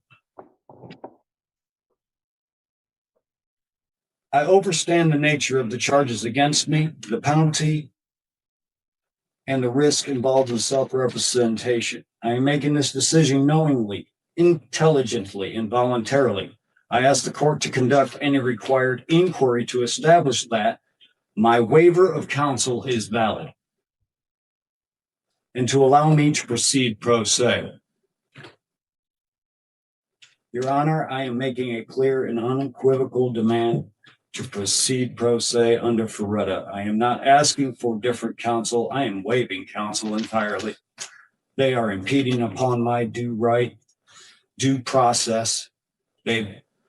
Goggins didn't give me anything that I asked for. In fact, he got upset at me, cussed at me, told me to mind my own business, look over this. Jurisdiction is broken. Due process is broken. I'm not being treated fairly. That is my stance. If you want to indict me on a grand jury trial, please do so. Otherwise, this needs to be dismissed with prejudice or full exoneration. Or pull the trigger. Let me go up there. I'll talk to them. It's been a pleasure meeting you. Well, it's been a pleasure meeting you too. When you say go up and talk to them, who do you mean? Supreme Court. Okay, all right. On a federal indictment, which as a national, we're in different jurisdictions, sir. So, I understand you want to represent yourself. I have a couple questions in that regard. So, first of all, by representing yourself, do you believe that you can conform to the rules of the court, the published court rules? With that, finding out other things. Most recently about my hometown, the past two judges have been removed by the tenure council. So Canon 1 through 5 and D, it also expresses that you're the guardian. Prosecutor is the guardian. Lawyers are guardians of our liberties and the constitutional right. So when someone pro se makes a mistake, and even unpro se, the prosecutor is supposed to be there to uphold justice, not pervert it. And that's what this is about. So Canon 1 through 5, if I make a mistake, please correct me. If I file something wrong, the clerk has let me and my wife know, okay, well, this isn't how we do this. We can accept an amendment, you write it in, blah, blah, blah. Okay. So I will do the best I can. I am very different since dying, coma, botched surgeries. I'm a permanent head trauma case. My short-term memory is gone. So unless I build a consecutive day after day, that same time, every time, I'm not going to remember. And Einstein said it is worthless to waste brain power on things that you can write down. So,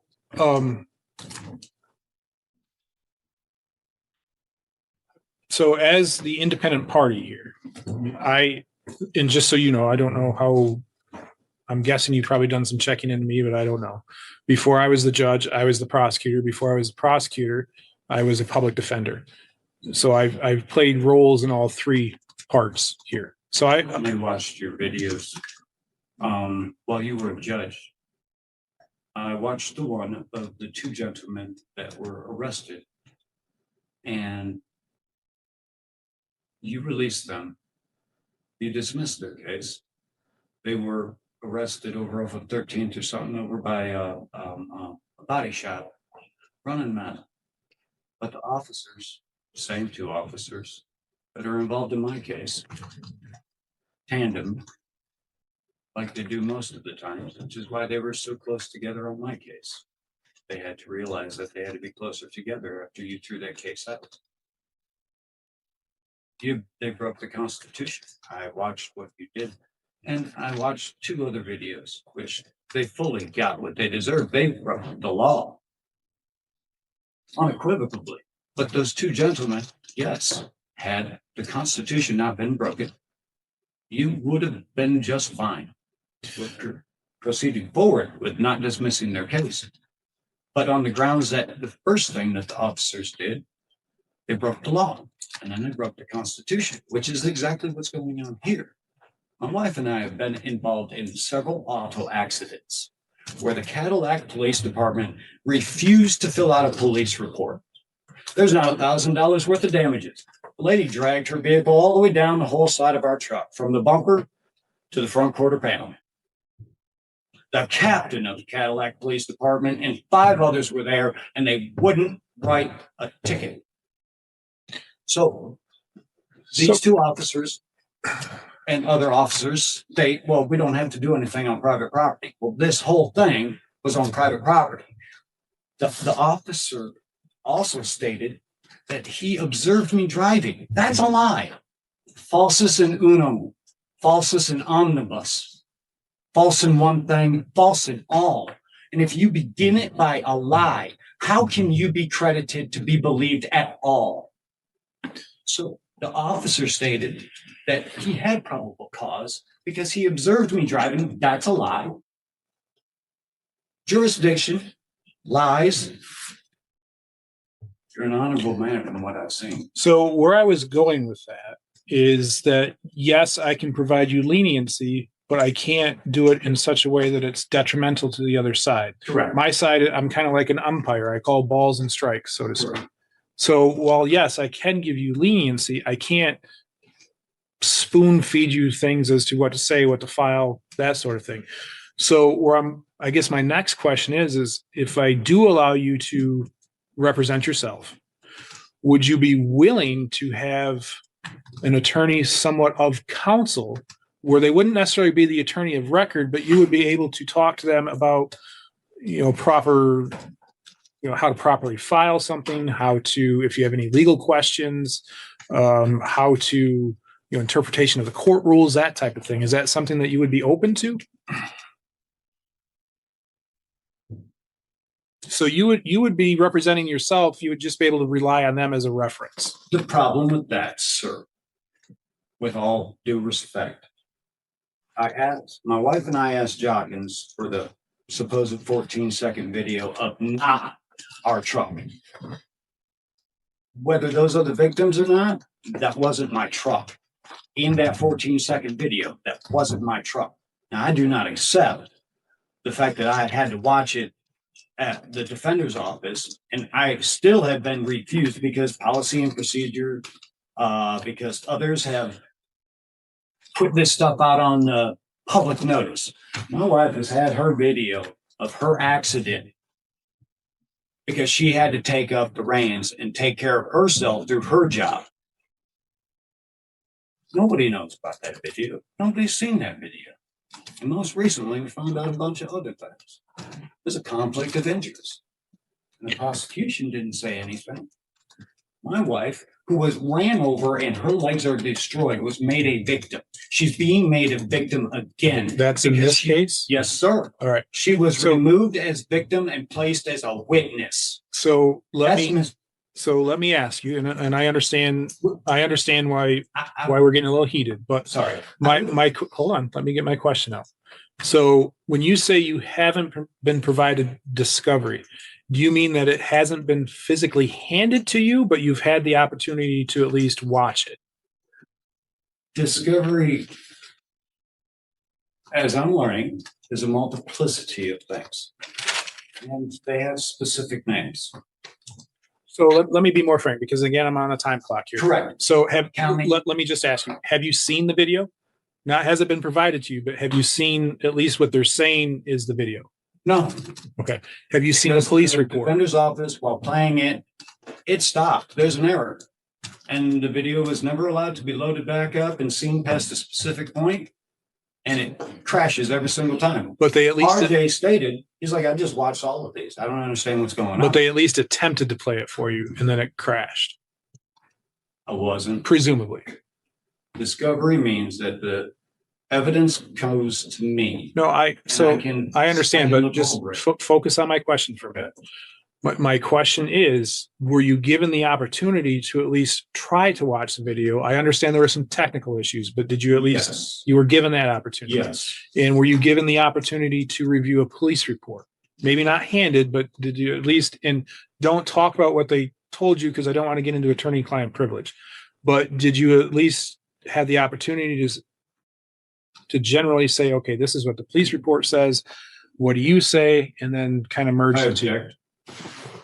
The insinuation of attorney-client privilege against her, please.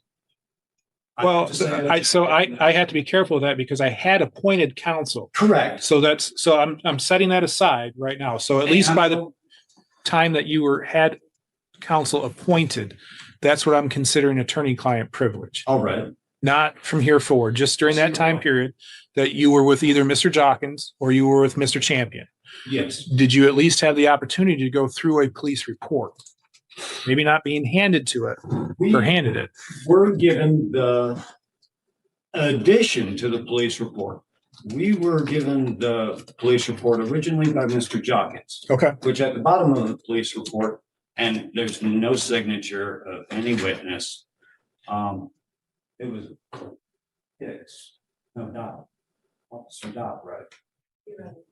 All right, Mr. Leffers, I need you to focus on me because this is one of the rules of the court. Yes. It's not appropriate for you to be interacting with a member of the audience. And I realize that you're married and you're one, but Memory. yeah, I understand. And that's where I'm why I have concerns about the memory aspect and allowing you to just represent yourself on your own. And that's one of the reasons I'd asked that question about whether you'd be open to of counsel situation where they're there for you to talk about the case. Sorry. As long as it's completely, and if we have to sign an NDA, fine. I would prefer not to. I mean, I have nothing to hide. But if we have to sign a contract stating, I'm not contracting with this, my constitutional rights are broken. I know what lawyers are about. We've read it.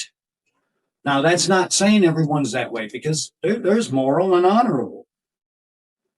But most of them just want that money. And I know where their allegiance lies. Just like I didn't know that a judge also has a banker's oath. I didn't know any of that. But yes, so all right, I will do my best. So it sounds though that you want to represent yourself, but you're okay with having an of counsel position that you can talk with, make sure things are being filed properly, and that sort of thing. Not that they're representing you, but just to be able to bounce ideas off, so to speak. I reserve all rights through equity and trust law and under the Constitution. And as long as that's not violated, I don't have a problem with that. All right. That's what I'm saying. Now, So if I allow you to represent yourself, are you going to be able, again, to comport yourself? Because realize that in the grand scheme of things, right, the Supreme Court's up here. I'm the district court. I'm way down here. There's lots of courts to get through before you get to the Supreme Court for appellate purposes. So a lot of the things that I'm left to decide are necessarily what the law says, what the Constitution says, the Constitution that is currently before me.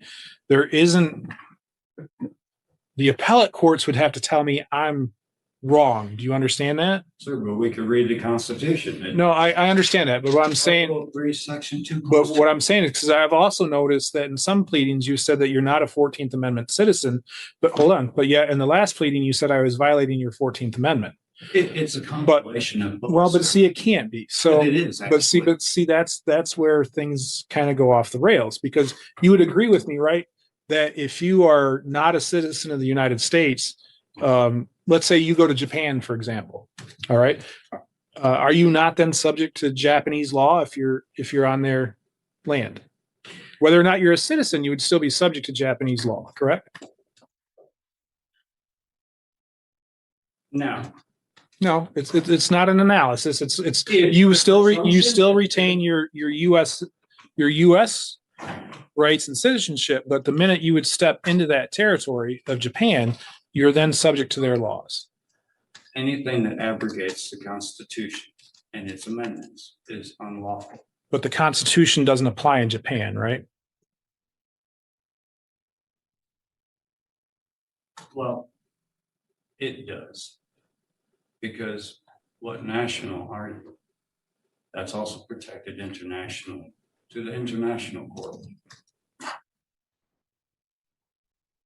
Mr. Leffers, I will allow you to represent yourself, but I'm just forewarning you that you are going to be held to the same standards and procedures, whether or not you agree with those standards and procedures, because that is what I'm bound by. The standards and procedures that have been set by the Supreme Court, the laws of the state of Michigan. And when I say the Supreme Court, I mean both the Michigan Supreme Court and the United States Supreme Court. The laws of the state of Michigan and to the interpretations and case law of the, when it comes in regards to interpretations of the U.S. Constitution and the Michigan Constitution. Now, I realize that because you cited the 1850 Michigan Constitution. In this court's eyes, I believe it's the 1963 is the date. Don't hold me to that exact date, but the latest version of the Constitution. When citizens are able to pick and choose which things they agree with in the Constitution and which things they don't agree with the Constitution, that's where things run afoul. And that's where it takes a court a lot higher than me to make that decision. So it's a long-winded way of saying is I am only going to be bound by what is appropriate for this court. If you need to take it to higher courts, that's certainly your prerogative. But moving forward, can you at least agree to that?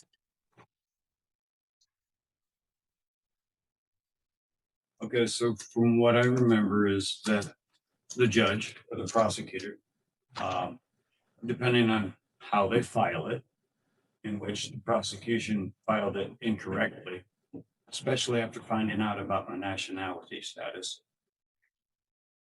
Nationality status is protected by the Constitution, and the Supreme Court has ruled on that several times over. Now, the prosecuting office is supposed to refile the paperwork then and go for a grand jury indictment. So there's a proper procedure in which you have to go through to do that. And this is not that proper procedure. And if the prosecutor doesn't want to do that, then it falls upon you to make the decision. Where the truth is what it is. In Ezekiel 3:18-9. If we are seeing someone in sin and we don't say something, on the day of judgment, whatever you have seen, for anyone you didn't say something to, you will be judged for. So, sir, I respect you and your honorable ways that I've seen. Constitution and my rights are being broken and trampled on.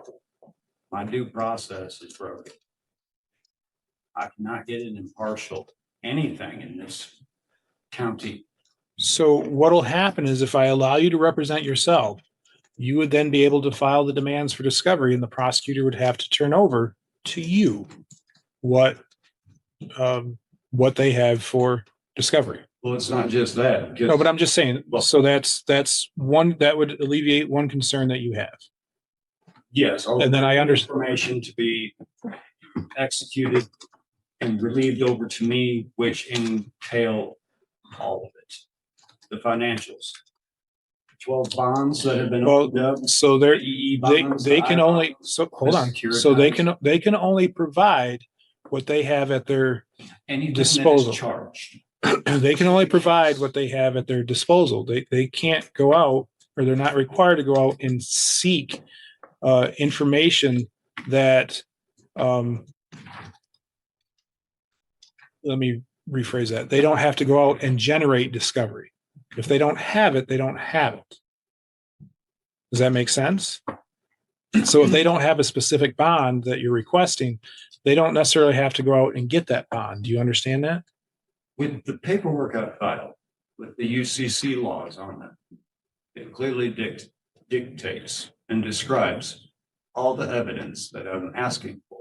Now, And this is where you get to step in as the lawyer. What authority do you have? What case law do you have that says that the UCC applies in a Michigan state criminal charge? The fact that it's tied to the case. How?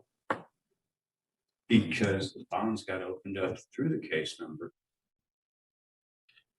But where do you get that? Where do you get that from? Social Security number. You can look it up on Treasury Direct. But that's not my responsibility. No, it's not. So in due diligence and learning, we started looking. Multiple friends are helping. So they're pointing us in the right direction. So we have literally seen it. We have photographed it.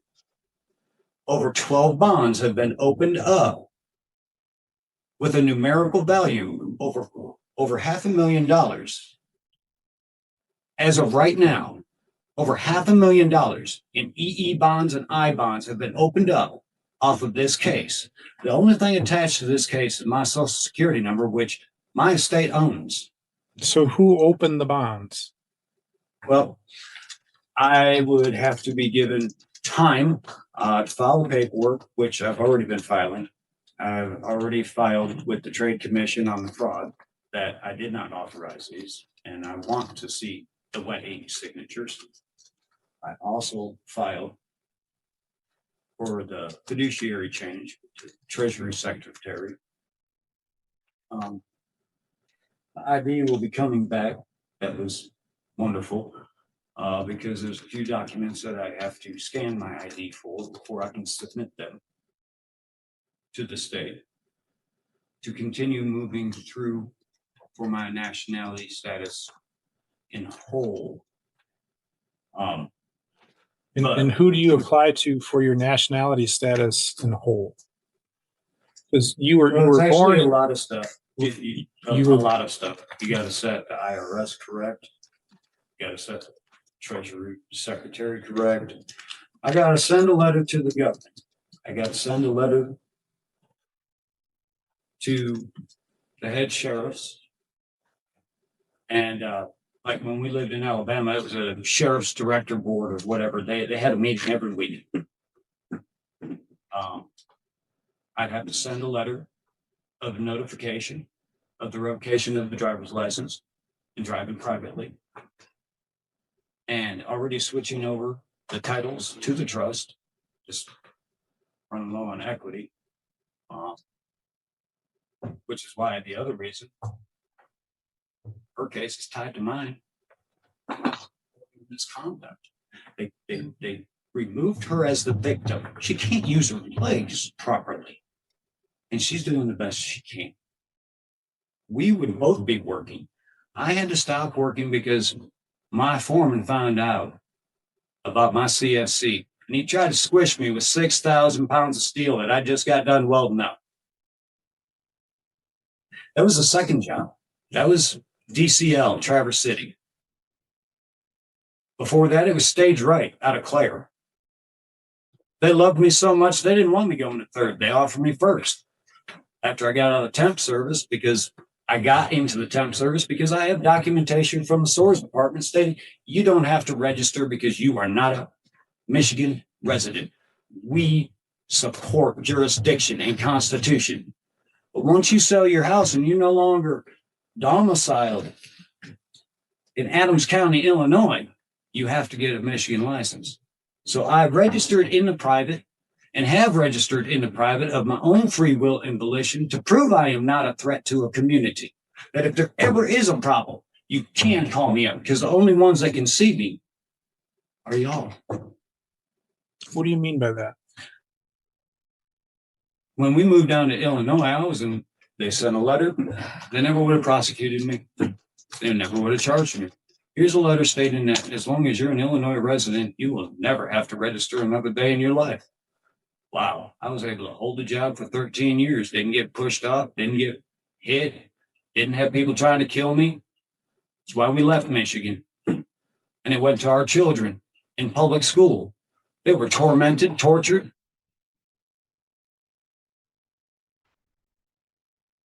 But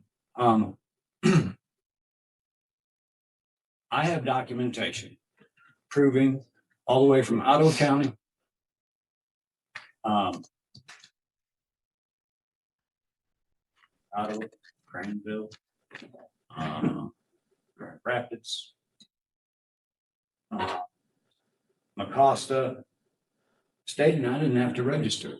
And I am doing it of my own free volition to protect those that might think nefarious ideas about. So because I noticed one of the pleadings that you filed before, you mentioned that you were I think you said you were a resident of Kent County? Yes, sir. That's our in care of address.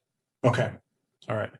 Now, so when you said that we're the only ones that are able to see you, are you talking about because of the registry? Oh, no, that's been changed since I sold my house. Okay. The house was locked up for about 2 years because the neighbors were so bad. Liquid Drano bombs over the house, attempted arson of the house. Yeah, and we homeschooled.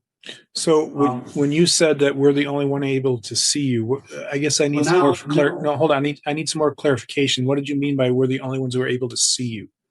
Okay, so the SOARS department. Okay. When we first came back to Michigan,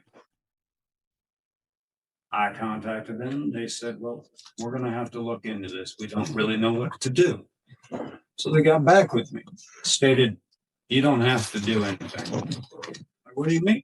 Like, you don't have to register. You don't have to notify anybody anywhere you go in the state of Michigan. You're not a Michigan resident. Okay. I'm like, okay, but I was charged in Michigan way back then. And I don't want anyone thinking anything wrong. The SARS department flat out stated, look, if you want to register, you can. We will keep you in the private registry section.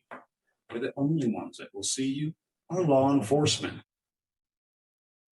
Like, okay, so I know. Okay, I'll do that. Okay. All right. So SOARS department and I, when I went to Ottawa County, Fillmore County Complex, they're like, wait, what's going on? You're not a sex offender. I'm like, no, I'm not. So they were going to register. They didn't know what to do. They had to get on the phone with the SOARS department. I was in that waiting room over an hour and a half, allowing them time to get everything situated. And then I willfully went on the sex offender registry that I didn't have to do because the SOARS Department of Michigan respects jurisdiction and constitution. All right. All right, Mr. Leffers, I am going to allow you to represent yourself. Again, we've got an understanding that you're going to do the best that you can to be compliant with the court rules. Also, I'll allow the public defender's office to remain on as of counsel so that you can reach out to them. Not saying that they're going to represent you, but they're going to be there for a resource for you. Okay. And so that means from here on out, you're going to be able to represent yourself and you're going to be held to the same standards as we discussed. And I'll I can give you some leniency, but not a ton. I gotta let you know though. This can't proceed. I cannot be a part of fraud. But so Mr. Leffers, this is where we get into the procedural aspect of it. This is where you will be able to file motions, you'll be able to conduct the hearing, and then that's where you'll be asking me to make a determination as to whether or not the case goes forward. But understand there's only certain ways that can be done in a criminal matter. So just because you stand here today and asking for that, what I have is your word, but the prosecution doesn't have the ability to put anybody on to contradict your word. And so we would have to have an evidentiary hearing, which is essentially what the preliminary examination would be for. And that's the next step in the proceed. Well, actually, the next step would be for you to meet with the prosecutors, see if there was a way to resolve the case, which I understand if you don't want to. And then the next step after that would be what we call the preliminary examination. And that's where witnesses would take the stand. They would testify. You would have the ability to cross-examine those witnesses. You would have the ability to call your own witnesses. The prosecution can examine your witnesses or cross-examine your witnesses. And then you can make your argument then as to whether or not it's whatever the arguments you want to make as to whether or not the case should be dismissed. Today's not that proper time. That proper time is you're going to get it, but it's going to be at some different point in the future. Do you understand that? Yes, sir. All right. May I say one last thing? Yes. Victoria incumbent onus from Bondi. The burden of proof is on plaintiff that originally brought the charges. That's correct. And when I say that you get to make an argument, you don't have to present any evidence. They can get up there and put on their witness, and you can argue as to why I should or should not move the case forward. Okay. In the I need to be allowed full access to everything. Not, well, set up an appointment. I get up at 2 a.m. I go to bed at like 12:30 at night. So I have a lot of time on my hands. So what'll happen is you'll and having to set up an appointment. So there won't necessarily be an appointment with the prosecutor's office. What'll happen now? It's been a while. Hold on. It's been a while since I've been there, and this is part of the procedural aspect of this. You will have to file a demand for discovery. All right. You'll have to file that with the prosecutor. Now that you are going to be representing yourself, you would file a demand for discovery with the prosecutor's office, outline everything that you want them to produce, understanding that they only have to produce what they have in their records. They don't have to go out and find things to help substantiate your case, right? Correct. Now, they do have a certain amount of time in which to do that with. So it's not like you can file today and request it tomorrow. They've got a reasonable amount of time, which the Michigan Supreme Court has decided is 21 days to comply with that request. Okay, that was a quandary that we came across. We've seen 5 days, 7 days, 21 days. We couldn't exactly pinpoint anything for sure. So thank you for clarifying. So yes, the Michigan rules of criminal, the Michigan Supreme Court says that they have 21 days to comply. If they don't comply within that 21-day period, then there's other avenues that you have to either force compliance, or if it's such a out disregard for the rule, it could result in a dismissal of the case. That's a very extreme based on just discovery, but that is a potential outcome there. Okay, and all the times before this don't matter?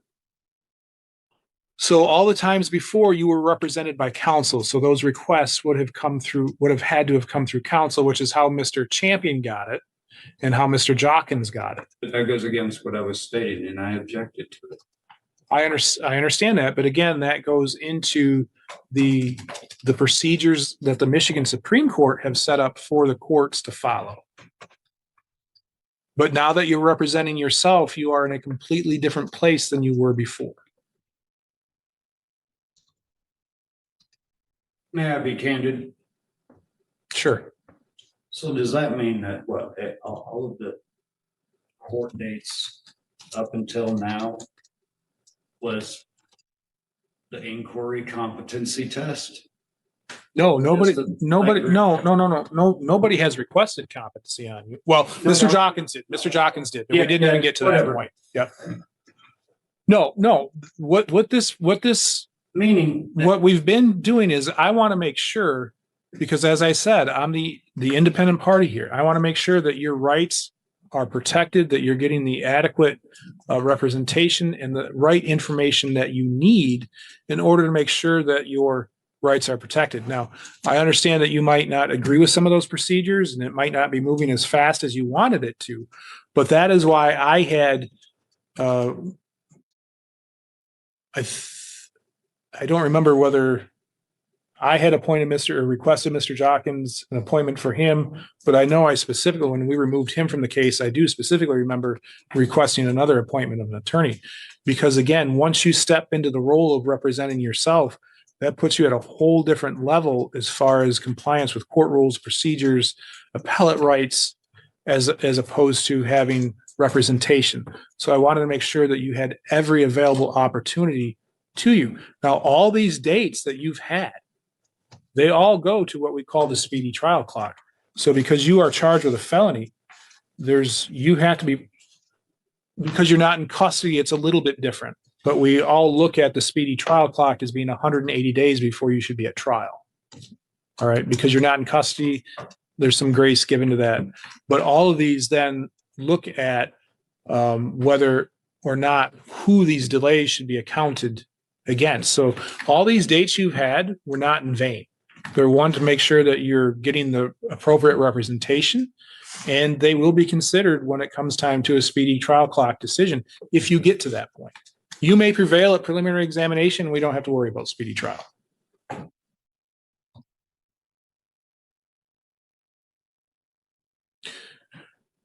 How did?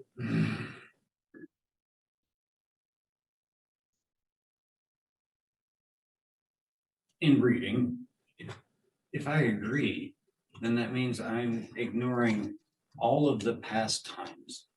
That the things I've stated about the Constitution, Article 3, Section 2, Clause 2, are being ignored, and I'm okay with that. I'm not okay with that. You're not saying that you're okay with that. What you're doing is you're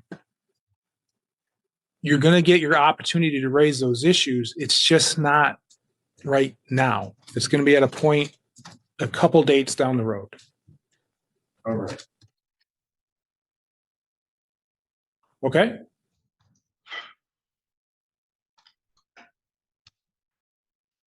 I object to all of it, All right. I'll note your objection. but if I have to go through this, fine. So I'll note your objection. I'll allow you to represent yourself. The public defender's office will remain on in of counsel capacity. We will reset this then for a probable cause conference. Now the other issue, hold on. The other issue is you had also filed a motion to set aside a default. Yes, sir. There has been no default judgments entered. So That came in the mail. We didn't know what the heck was going on, no offense. what came in? Was there a civil infraction with this? Yes. It was slipped in when I left. I didn't fully yes. grasp. There is a civil infraction? It's a fail to pay booking fee. All right. So Sir, I will grant that request. Got an object to it though. We do. Yep. Go ahead and object. Sorry. My wife and I went in on a Saturday before I went and worked with Bob, Travis's cousin. And the gentleman on the phone said that the booking fee was $12 and you could pay it at the kiosk 24/7. So we went in and we paid the $12, and it apparently still stated that monies was owed, fiat was owed to the kiosk, which didn't make any sense unless all the dumping of whatever charges were added on. But we had the receipt for the $12 of the booking fee that we were informed personally on the phone from a Wexford County officer And the website also says that it's a $12 booking fee. Then we got that, I got that in the mail. This is preposterous. This is nonsense. All right. So what I'm going to do is we will, I will set aside that default. And Thank you, then sir. we can deal with that in a normal course of business in regards to that. Thank you, sir. All right. So Mr. Leffers, you can go out to the front window where you checked in. Is there somebody out there to give him a court date?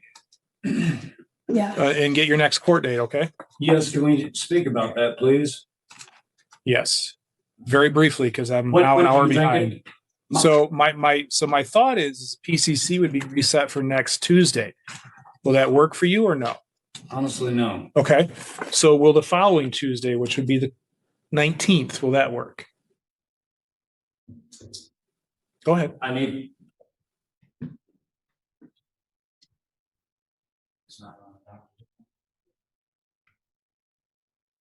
19th would be fine. Okay, so we will reset it for the 19th. That will give you time to get discovery requests to the prosecutor. And it'll be set for 10:30 on the 19th.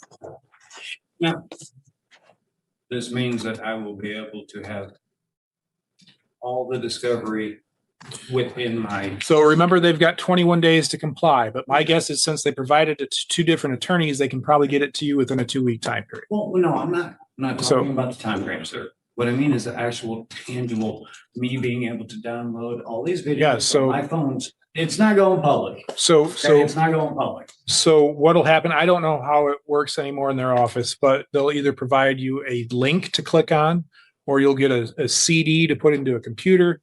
However they do it, that's how you'll receive it.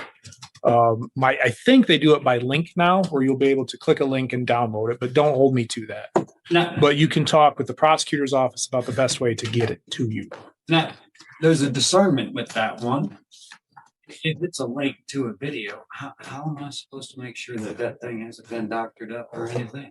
Well, that's where you as your attorney get to figure that out. Unfortunately, I don't have the accessibility of resources at my hands as a prosecutor does. So if I were to want to have a video authenticated, So there's a process. So the court is no longer involved with appointing expert witnesses. Because you are indigent, you would have to then request through the public defender's office, which they're going to be of counsel, to see whether or not they have any funds available to hire an expert on your behalf. I'm not saying that they will. I'm not saying that they won't. I don't know, because they're their own independent office. But that's where your of counsel attorney is going to come in and maybe give you some guidance there. Okay. yeah, I object to all of this. I understand. And I know your objection. The constitutional right's been broken, man. I know, but there's just because you think it has been, and I'm not saying that you're wrong. Please don't take it that way. But the prosecution has the ability to defend their case, and today is not that day. That day's coming. It's coming. I promise you that, but it's not here yet. Okay? So just bear with us a little bit. Yes, sir. All right. I thank you for your patience today and your cooperation.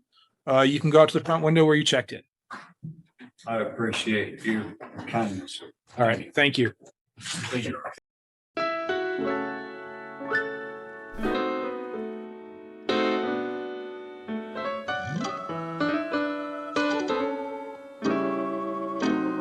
I just don't know what to say. I really don't. I'm in shock. Number one, Steve's model bills. You crazy cat out there with your 50 Canadian dollars.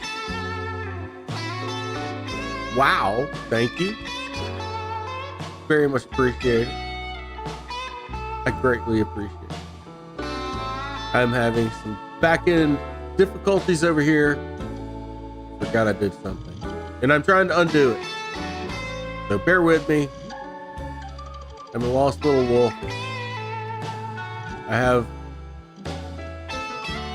none of the stuff ready. when it needs to be ready. But those cases, there were 3.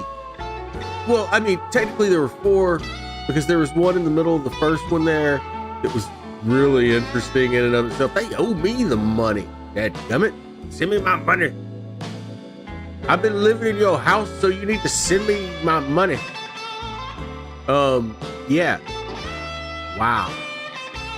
Just one after the other. Miss Melvin back in front of Judge Simpson. I couldn't believe it when I saw it. Absolutely. Oh my dear goodness, Barry Adams, thank you so very much for that. I need to say thank you to everybody. Steven started the night off, very first donation of the night, before the stream even really got started. So did Wendy Greek. So those were the early birds. Thank you so very much for your contribution. Steven gave 2 times over though. So big shout out as far as that's concerned. And we got Patrick in with gold coin, bringing out my inner Super Mario brother. Ching! Yay! Thank you for the gold coin.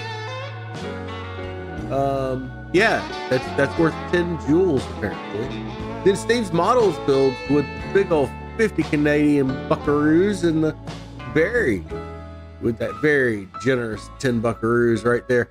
Thank you so very much. Let me do this whole thing, and maybe we'll get some credits for tonight, huh? Do we have that? Yeah, look at the VIP supporters right there already.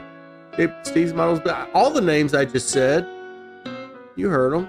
I need to hear them again. I'm your lone wolf Oosel.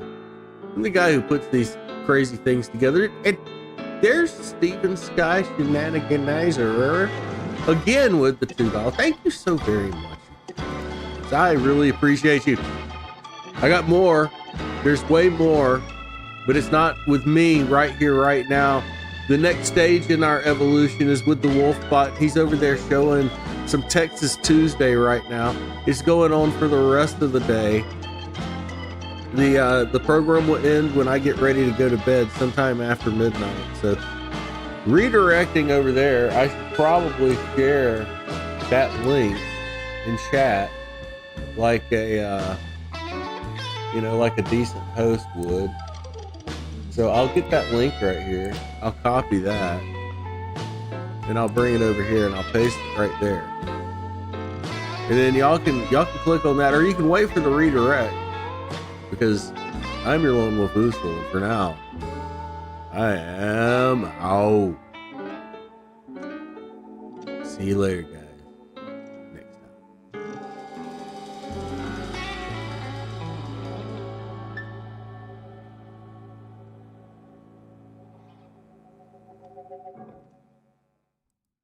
I feel like I've gotten the timing on the ending off there. I need to look at that tomorrow. But hey, this is our Ferris Bueller's Day Off reminder. If you haven't seen it yet, you need to. It's only been out for a few years. 30, 40, something like that. Hey, no spoilers. But for now, there's nothing else to see here. Have a good night.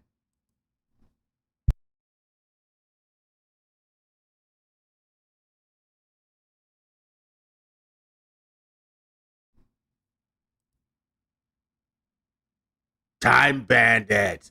Yeah.